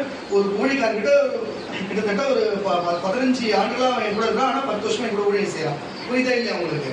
அல்லேலூயா. அப்போ இதோட அவனுக்கு அந்த தகுதி கொடுத்தது என்ன நோக்கத்துக்கு தேவன் கொடுத்தாரு? சார் படிச்சுக்கிறாரோ, சார் அழகா இருக்கிறாலையோ, சார் வண்டி கிண்டி வச்சுக்கிறதுனாலையோ அப்படிலாம் கிடையாதுங்க.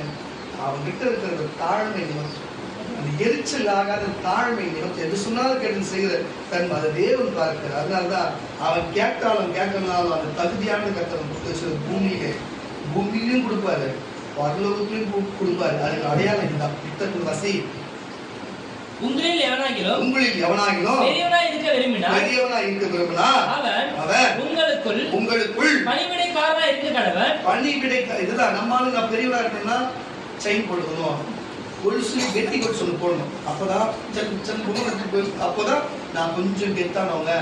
புரியுதா? அதுக்கு அவருங்க அதுதான் தெரியாது. கொலுசு போடணும், கொஞ்சம் கூட ஏற்றி கட்டணும். அப்படி போனா நம்ம தான் கொஞ்சம் பெரிய ஆளு. சபைக்கு வந்தா கொலுசு அவுத்தணும், பட்டப்பட்டே செயின் போட்டு நம்ம யார்கிட்டயும் ரொம்ப குறைஞ்சு பேசணும், ரப்பு அப்படியே வந்துட்டு சோத்துறோம் அப்படின்னு நேக்க பட்டு படாத போனா பெரிய ஆளு.